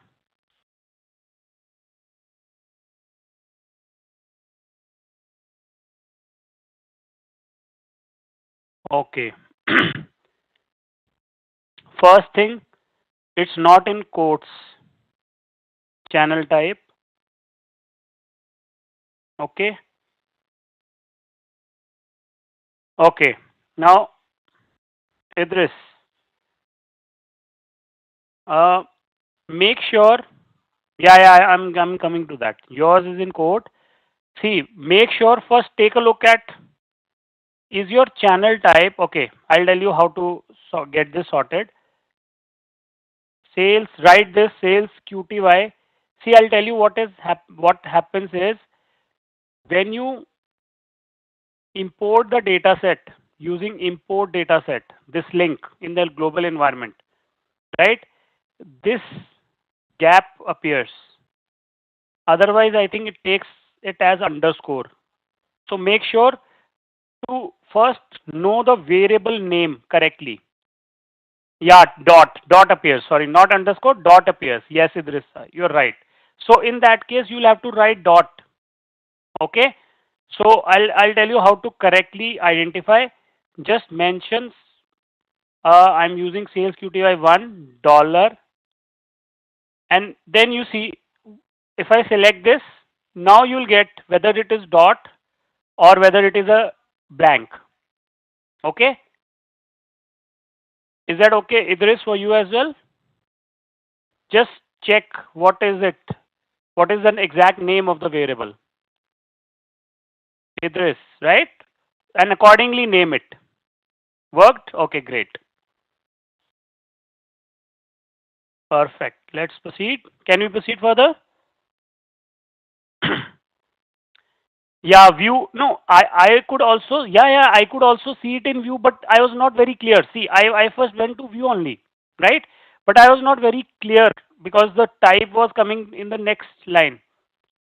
Yeah, you can definitely look it in the view also, but I mean, I was not very sure about it, right? So the best is if you can write dollar, that will give you the best. I mean, it will give you the correct name exactly, right? Yeah, perfect, right? So let's proceed further to creating a crosstab.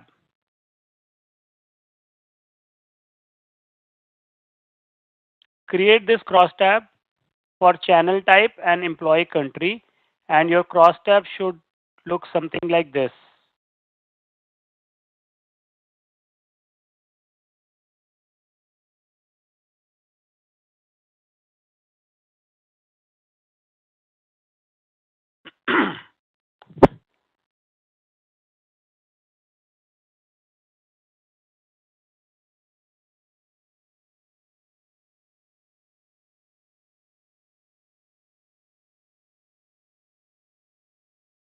Once you've created a crosstab, you can create a bar plot straight away by the command bar plot, and it's going to create a stack bar chart. See, it has created a stack bar chart. in line number 109, and then I can add color the way I added earlier using the argument call.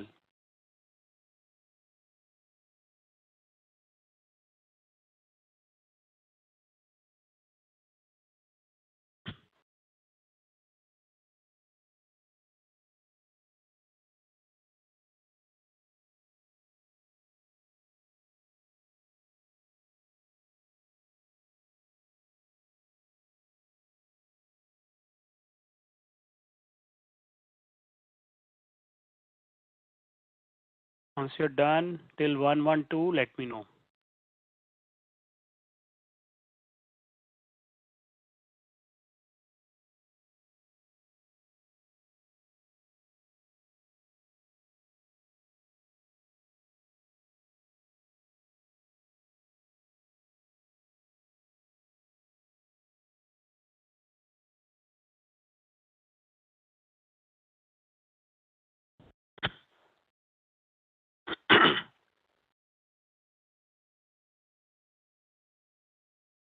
One one two.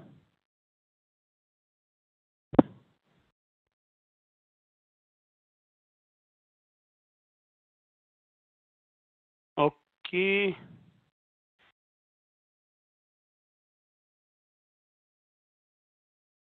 It's creating a table. It's creating a cross tab. See? Okay. Frequency. Table of frequency. What do table do? Table creates a table. We just did, na? No, no, no. Cross tab is not a function. Cross tab is just a name. See, I have named it, na? I have assigned a name. Table is a function. Okay? Don't get confused. I have named it as cross tab. Is that clear, Idris? Okay, great. Line number 112 is done. Okay, once you're done till 112, now let me show you the color palette. How many colors are there, right? To know the colors that are available, different types of colors that are available, just write colors and run it. Once you run it, notice how many color options you have. It is not that you have to mention the name of the color. I can also mention the number also. Okay. So some of the most used, you might, I mean, use some numbers very often, and then you remember those names. Okay. Is that clear? Colors.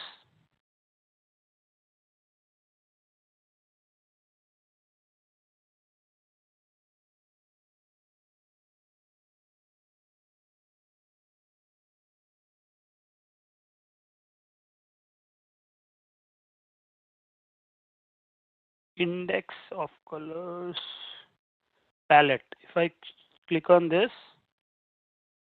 I should get the palette.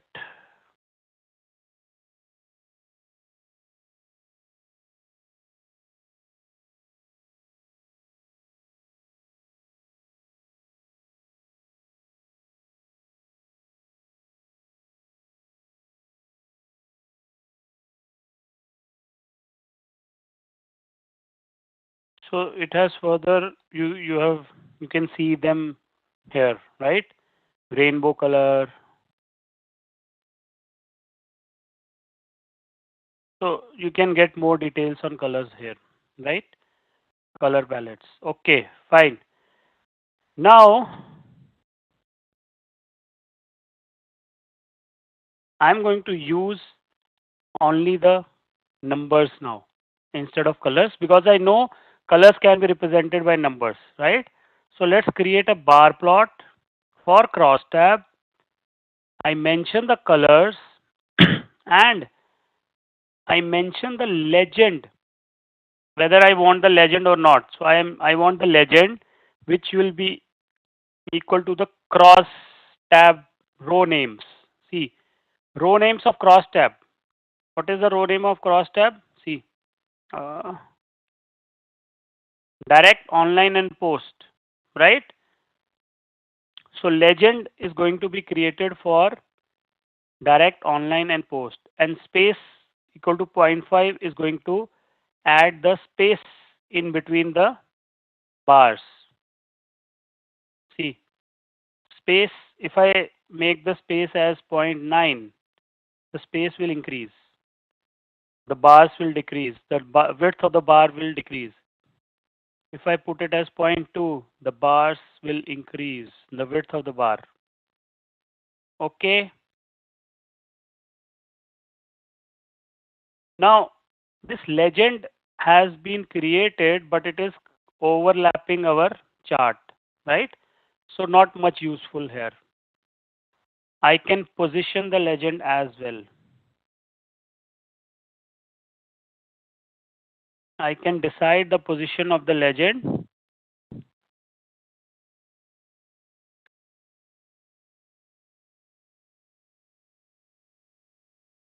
Once you write till 123, type 123, then I'll explain the position of the legend. First do it till 123, line number 123.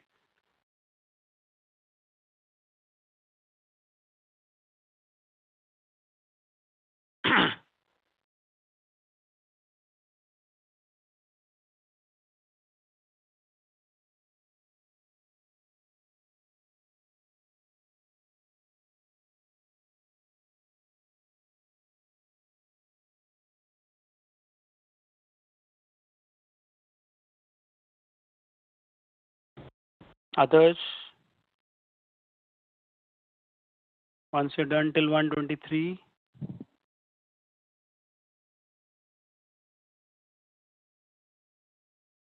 okay, great. So let's see how we can decide the position of the legend, right? To decide the position of the legend, first you mention the argument legend.text equal to true, then argument.legend. In that, you mention the position, right? X, the position of X is going to be top right, right? And I will mention this as a list, right? And inset means this is going to decide the border of the legend, right? So try this, and you can just play around with this inset numbers and you'll see how the position changes. Top right. Why did it go left? Okay, top right. Now if I change this position to 1,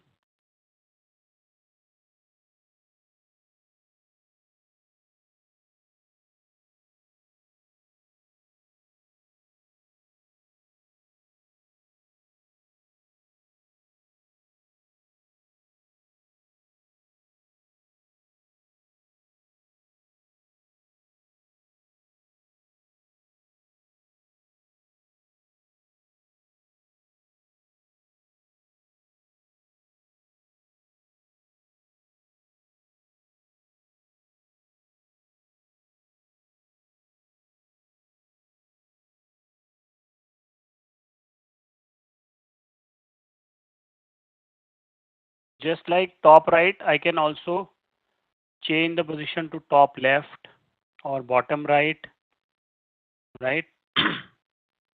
Or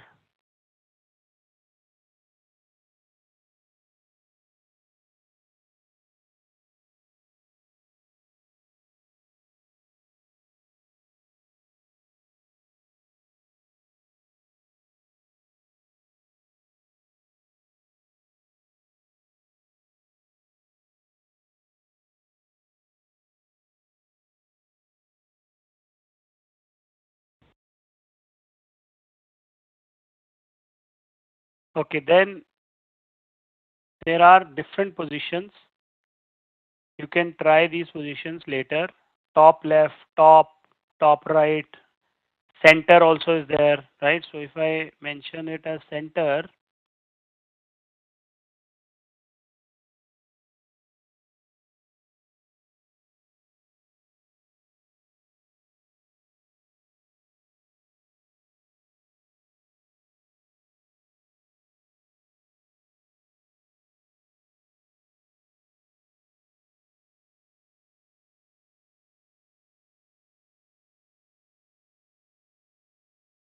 right? So you can try these different positions.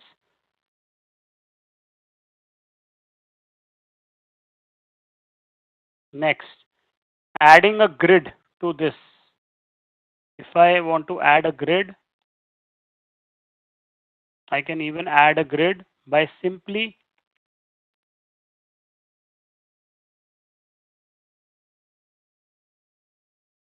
running grid.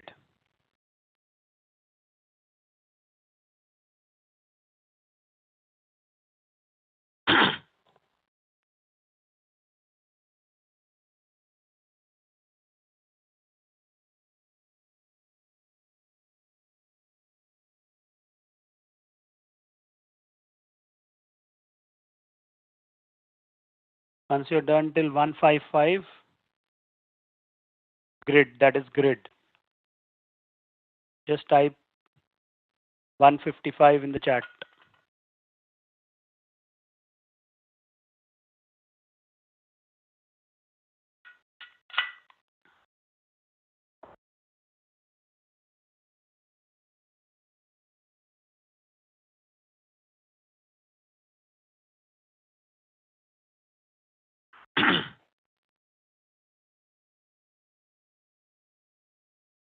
Now, this is one of the limitation. As you can see, the legends were, it was very difficult to place the legends, right? That is one limitation, one of the limitations, or one of the, you can say, yeah, limitations only for base R when we are creating charts using base R, right?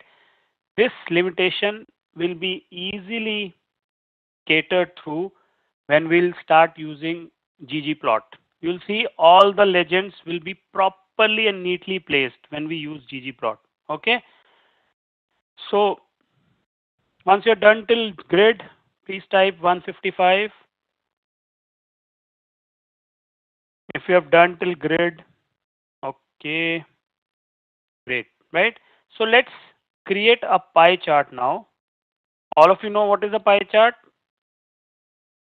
Okay, there are some links, very interesting links I came across, which will give you more insights on adding what options you have around axes and labels, right? So you can go through these links. Okay. Okay, coming to pie chart. Let's create a variable slices. The name of slices is the name of a variable. Okay. Create a variable slices with these numbers 10, 8, 7, 6, 5.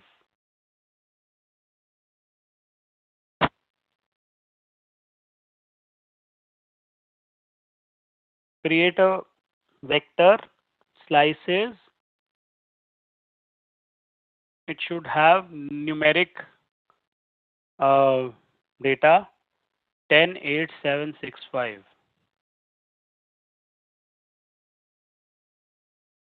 No, no, they are not the same, Idris.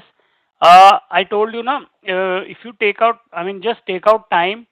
List is another different advanced data structure. We had skipped it because list and the other was arrays. They are not used much in data analytics, right?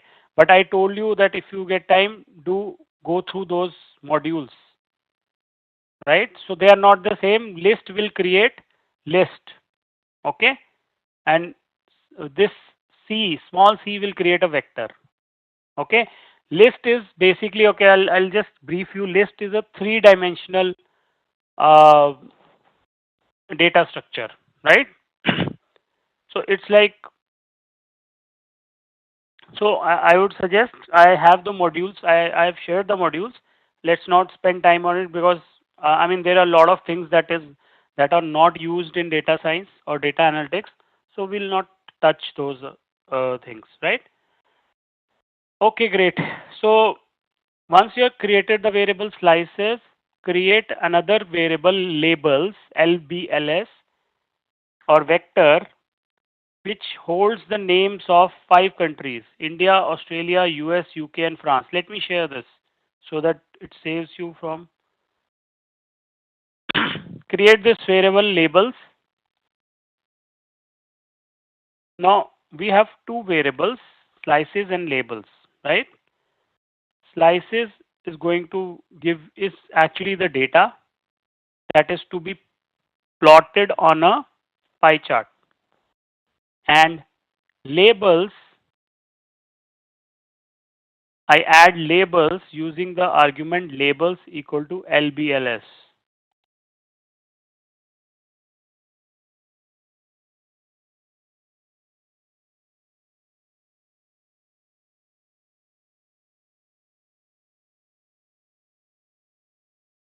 And as we had done earlier, main will add the title. So I'm going to create a pie chart.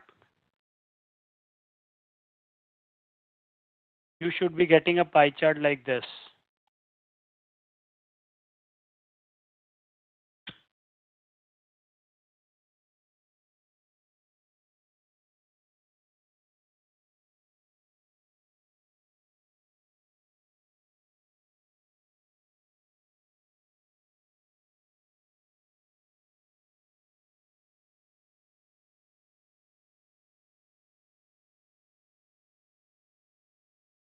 Got it?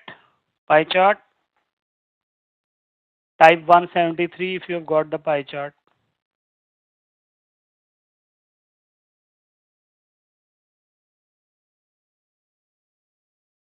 Now this pie chart, okay, let me get more confirmations. Once you're done, okay, okay, great. So once you're once you have created a pie chart, you can see it does not show me the percentages, right?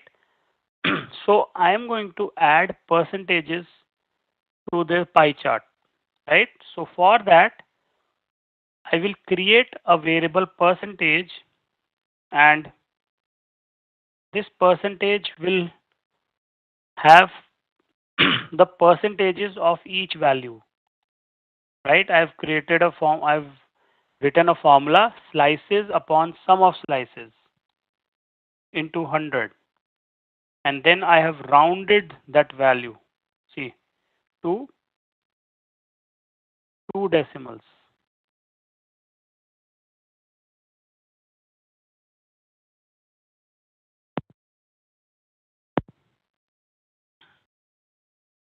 Line number 178.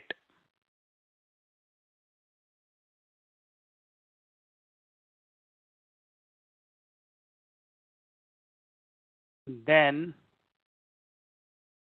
once you have created this variable PCT, it is again, this is only giving the numbers. It is not giving any percentage symbol, right? So I am going to use a function called paste, and then I will paste the name of the country along with the percentage value and the percentage symbol.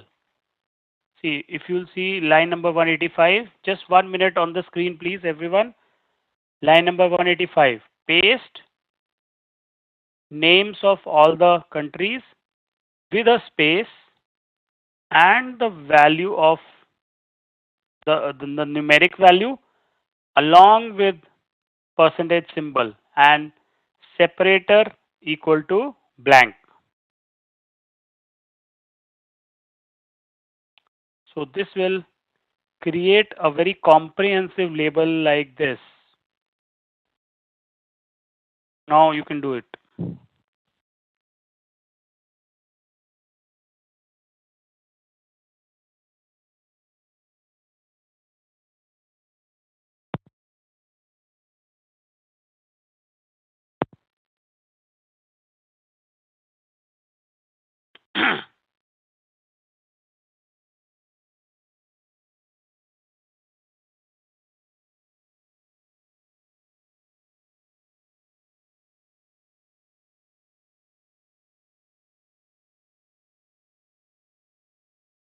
Why we are again rounding off in labels 1? Huh? Okay, I think we don't need to round off. Yeah, yeah, yeah, correct. We don't need to round off. Fine. We don't need to round off there. Okay. So I can straight away say PCT.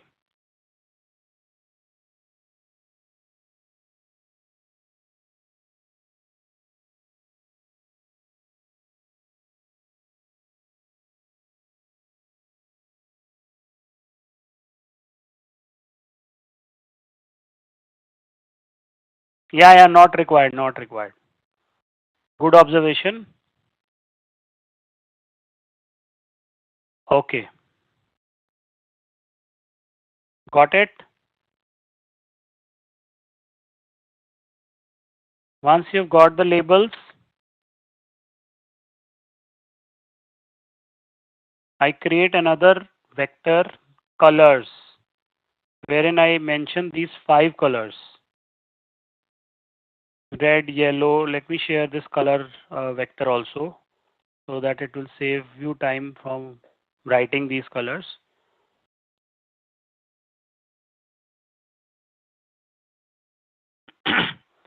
Now, once you've created the colors, now we are ready to create a pie chart with the labels and the colors, right? Using pie command, line number 197 to 199. I mention the labels, then I mention the colors and the data set and the title.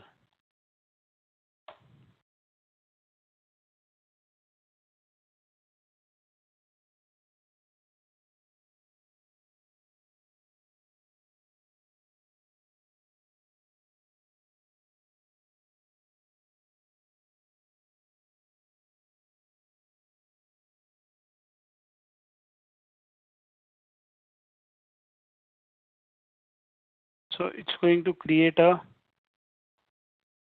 pie chart.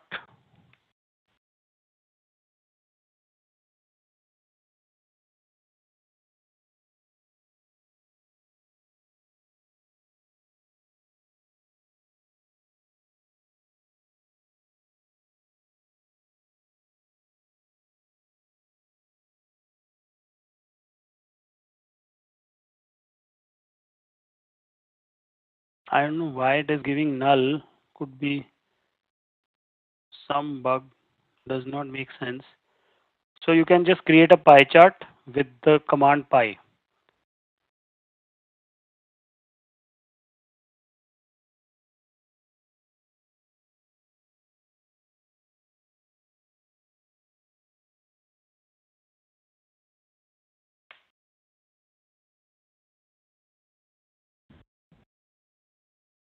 Is it done?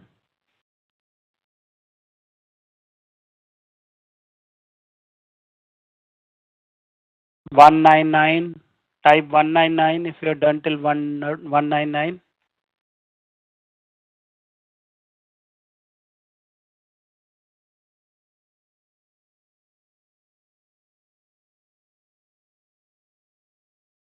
Okay. After that, there is a DIY activity. DIY, you can do this data directly without having to calculate manually. Is there a way to label the pie chart with data directly without having to?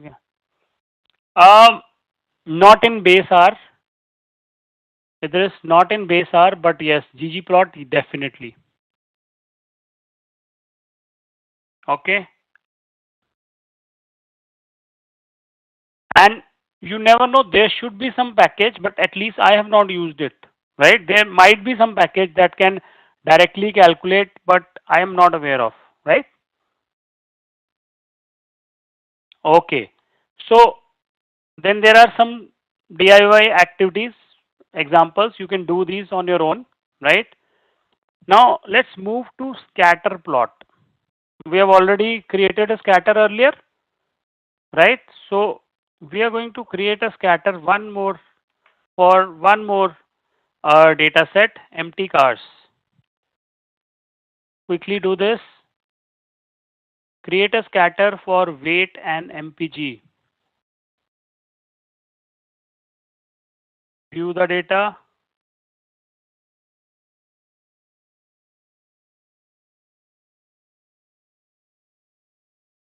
Then I am attaching this and creating a plot for creating a scatter plot for MPG and weight, right? So you should get a scatter plot like this.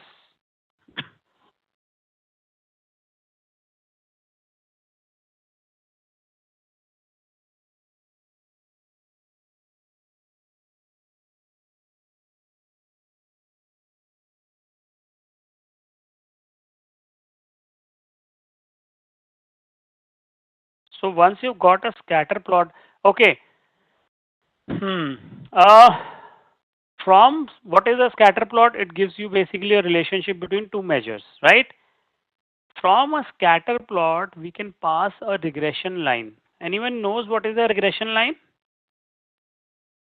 We are going to do a regression modeling in very detail, but do you have a basic idea of what is regression line?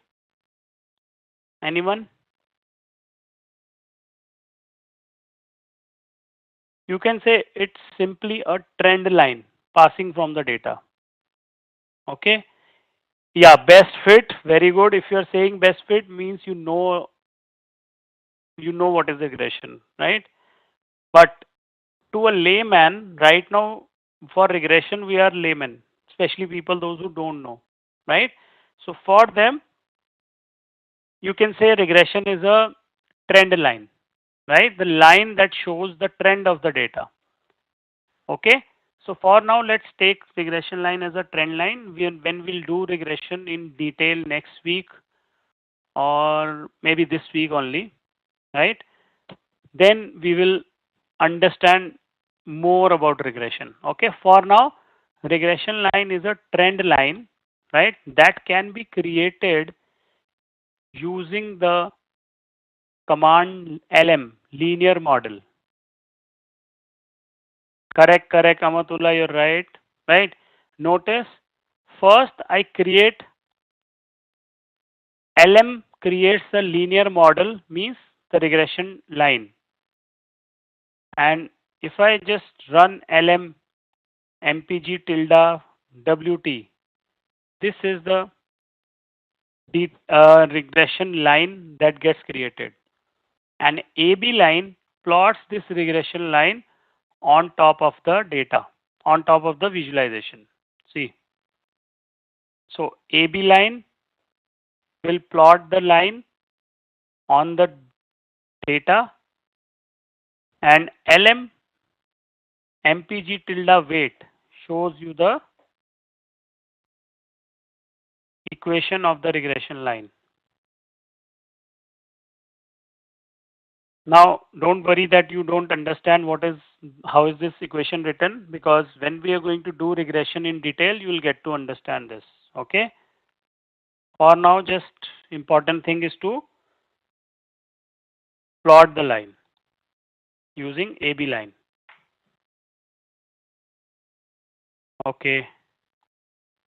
Adding a title, I can add a title just with the command title, and it will add title to the chart.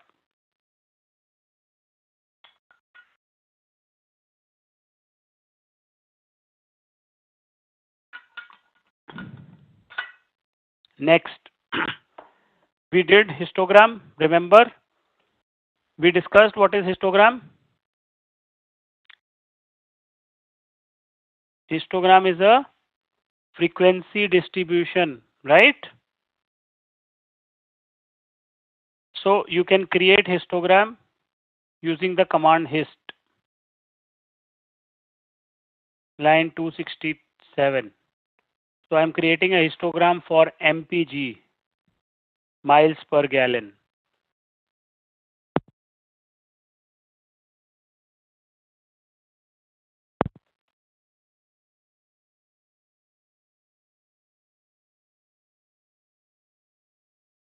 and then I am adding labels.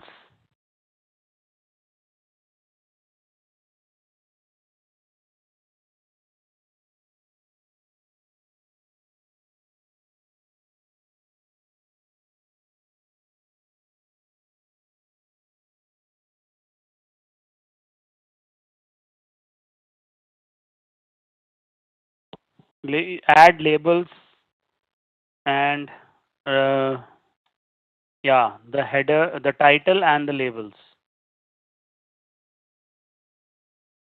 Line number 272 to 274.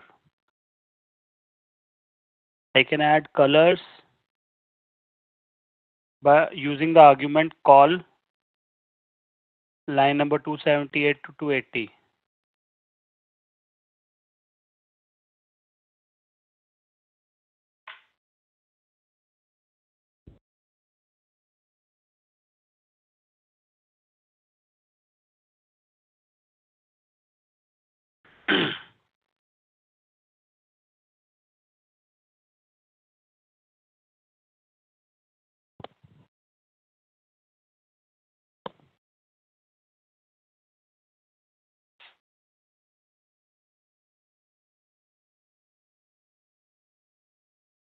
Once you have done till 280, please let me know. Type 280.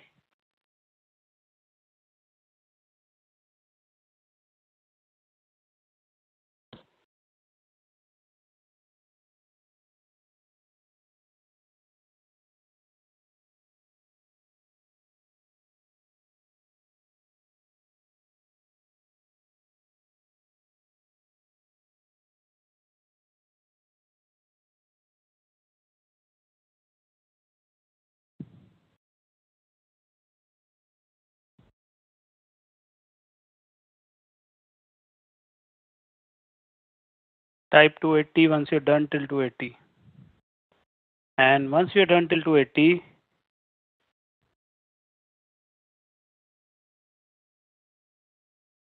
in spelling, address, spelling.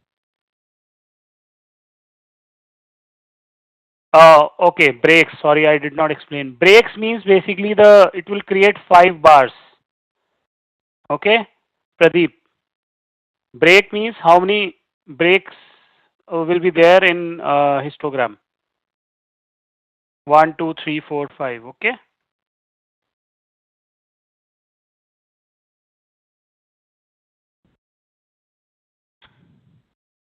Okay. So once you're done till 280, try 287 to 290. What difference is there?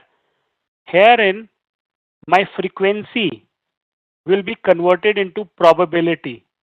The percentage, you can see density, right? Probability is nothing but density, right? What is the density or what is the probability? You can say that the data will fall between 10 and 15.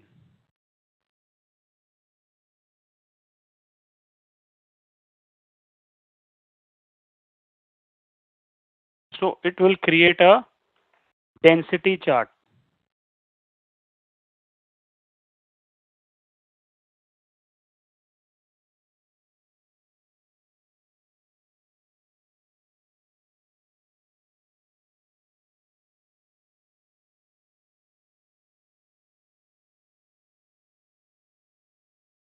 Once you create a density chart,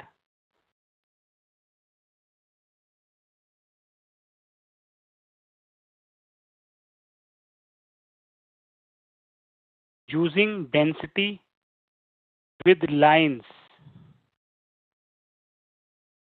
it will create a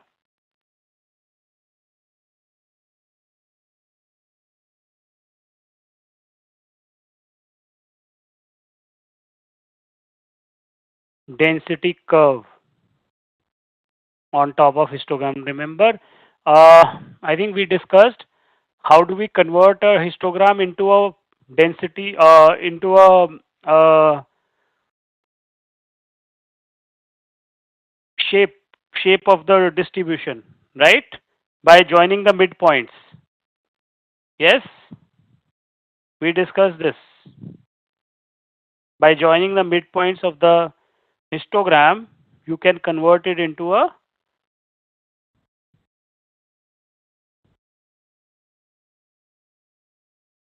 uh, it's called a probability density function, right? So you can create that first. If I only pass the density function, right, it will give me the x and y coordinates, right? For x and y, it's going to give me the summary.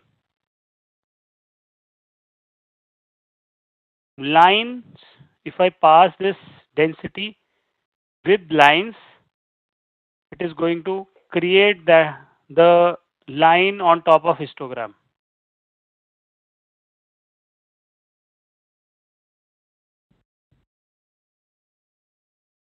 Okay. 292, once you're done till 292 and you've created a density function, let me know. Density curve, sorry.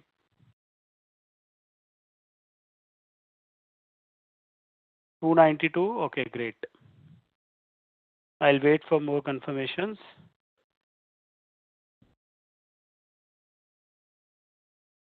Okay, just like this, you can create kernel density plots. Now, what are kernel density plots? They are plots that, I mean, you just ignore the histogram and you create a smooth uh, data shape of the data, right? Smooth probability density function. These are called kernel plots. Usually, a much more efficient way to view the distribution of the data. They give you an idea about the distribution of the data in a very smooth, you can say without breaks, smooth line, right? Create the plot using plot density x, wherein x is a numeric vector. A density plot is a representation of distribution of a numeric variable over a continuous interval or time period. So it is showing you over the continuous interval how the variable will behave. A type of plot that displays distribution of values over a continuous curve. That is called kernel density plot. So create a kernel density plot using the density function for MPG and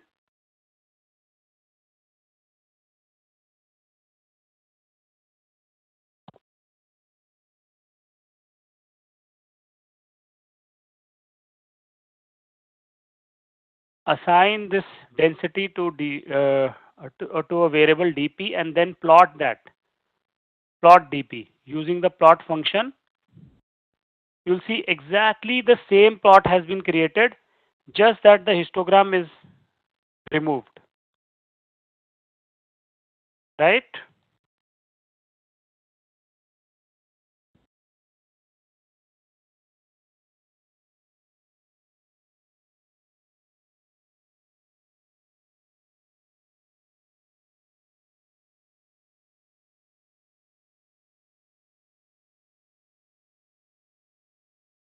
Also, this plot can be created using the function polygon. Within polygon, I mentioned the variable dp, and then I can mention the color that is to be filled in the polygon and the border color if you want the color of the border to be created.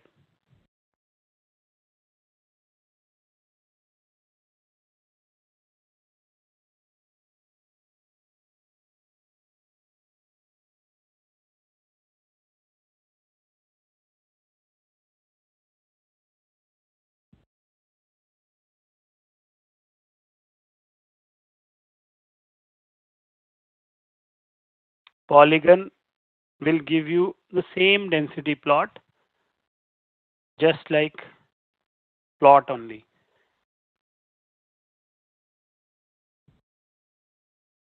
Once you're done till polygon, type 314.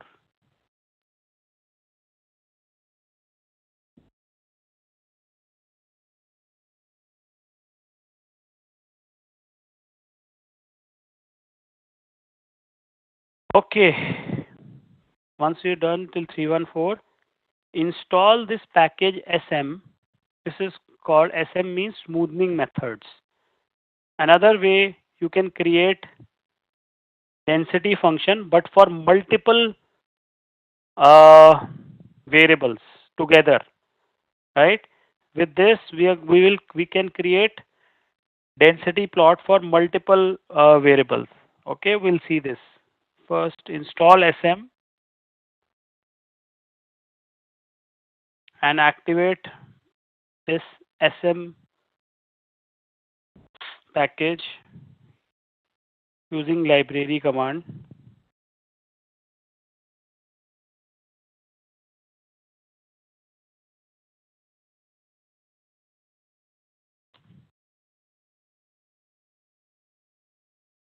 Once you've done this, we will create a density plot for different mm,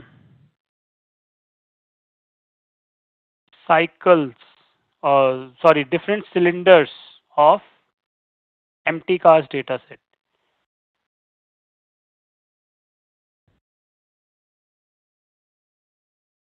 Once you have activated the package SM, straight away go to line number. I think we have been working with empty cast, right? So no need to attach it again. Straight away go to line 337. sm.density.compare.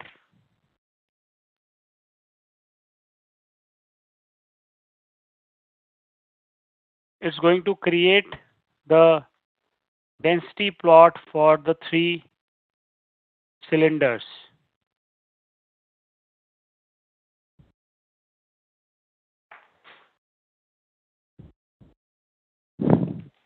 It's going to plot the miles per gallon MPG for three cylinders.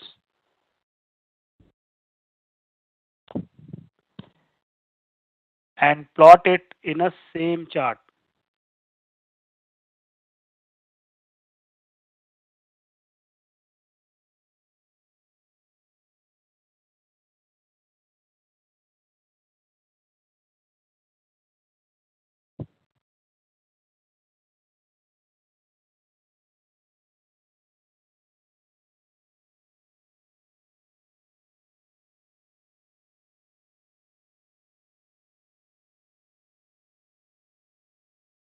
I can add a title to this in line number 342.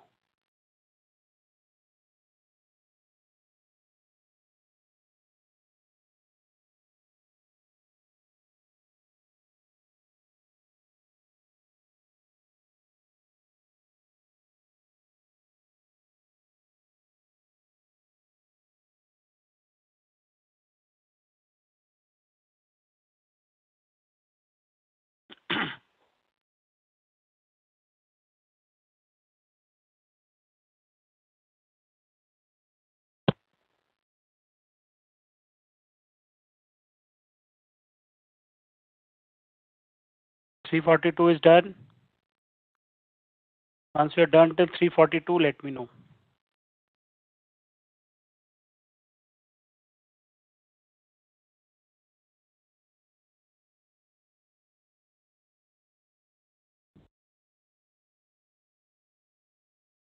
I'll wait for a few more confirmations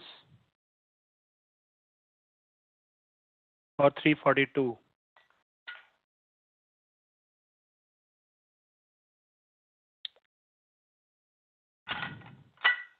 Okay. Couple of more.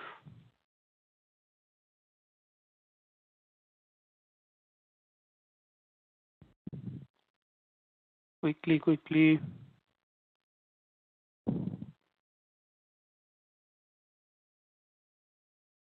Okay. Once you're done till 342, right? Let's see the structure of empty cars, right? If I look at the structure, I know that there are three levels of cylinders, right? 6, 4, and 8. So what I'm going to do is now I'm going to show you how to create labels, how to customize, how to place them at a custom position, how to place the labels at a custom position. Okay. First, to place the labels at a custom position, I'm creating the labels, right?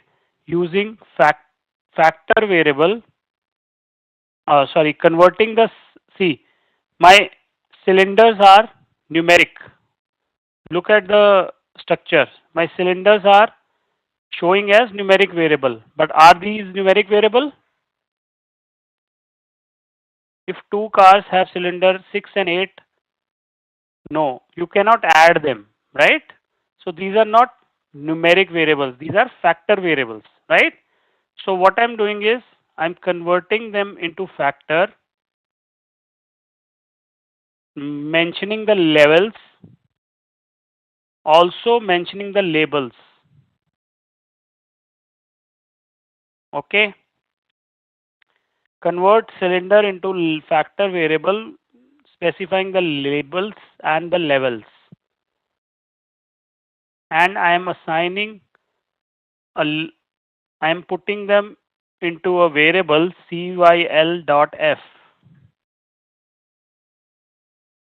so that when you ask the value of cyl.f, you can see these are the labels that appear.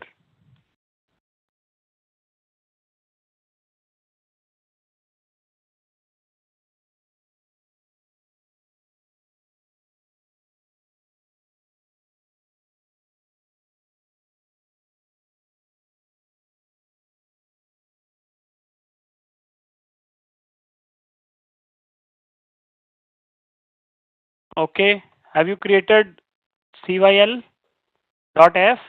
355, type 355 if you have created this.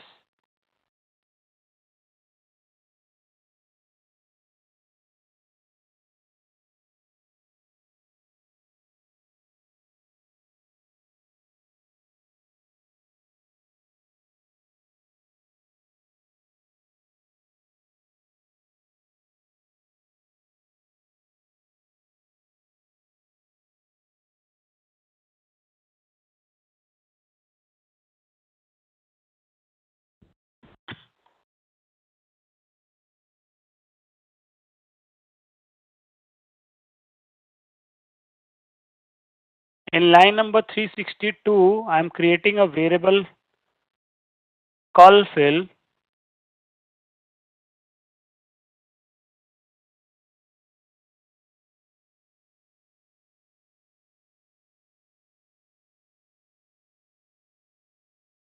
and then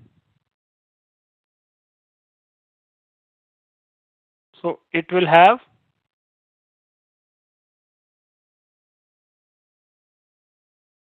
the color values of 2, 3, 4, 5.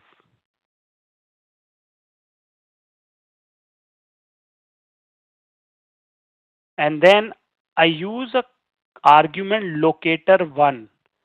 This is very interesting. Locator 1 with line number 364. Locator 1 within legend. And then I define the levels and the fill. Once you run this line 364 and I hover the cursor on this chart, look at this. Can you see the plus symbol? Can you see a plus symbol? Once you run 364, you will get this plus symbol, right? Your cursor will turn into a plus symbol, and wherever I click, I will be able to create a legend. But the flip side of creating this legend is once you created it, it cannot be erased. So if you want to replace it, I will again go back and create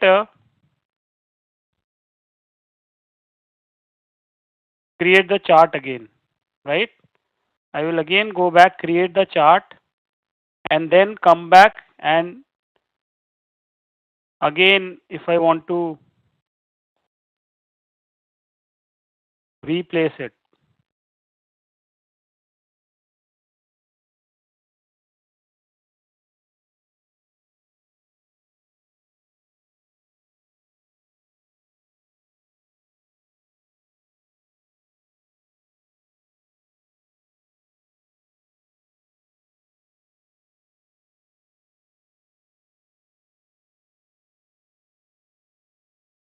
The other way to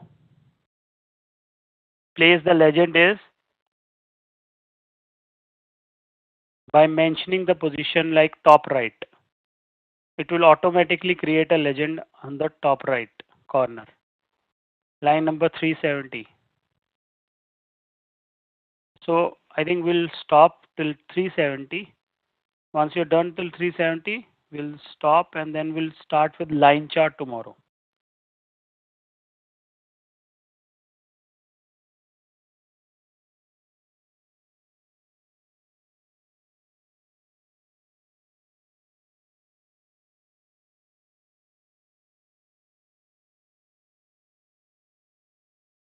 Once you're done till 370, type 370 in the chat window, and then we'll pause for today.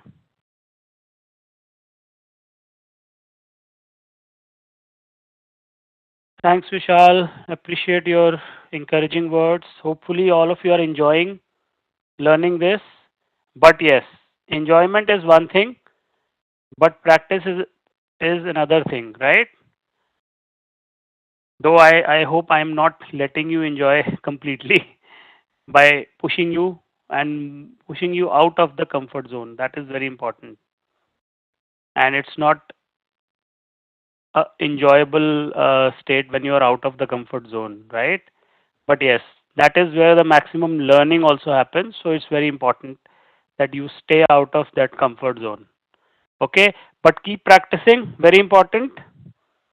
Yeah, got into that habit. Very good. You should always be into that habit. And believe you me, the more you keep learning, it's not just about this hour. I mean, otherwise also. We should always stay outside the comfort zone. Okay, then see you everyone tomorrow, same time. And till then, take care. And if you get time, I know it's a daily session, but still do take out some time and practice. Okay? Thank you. Take care. Goodbye.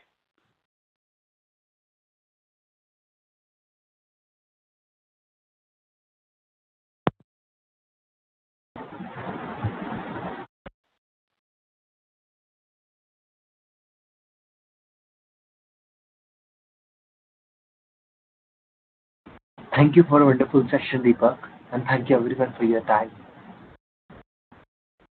Once we wrap up the session, you will see a survey feedback form in your browser. If you like the session, please rate us a 5. For anything less than 5, please help us understand. Please share your comments and help us understand what went wrong in the session. It will help us understand, it will help us improve in the upcoming session. Thank you everyone for your time. Take care. Good night.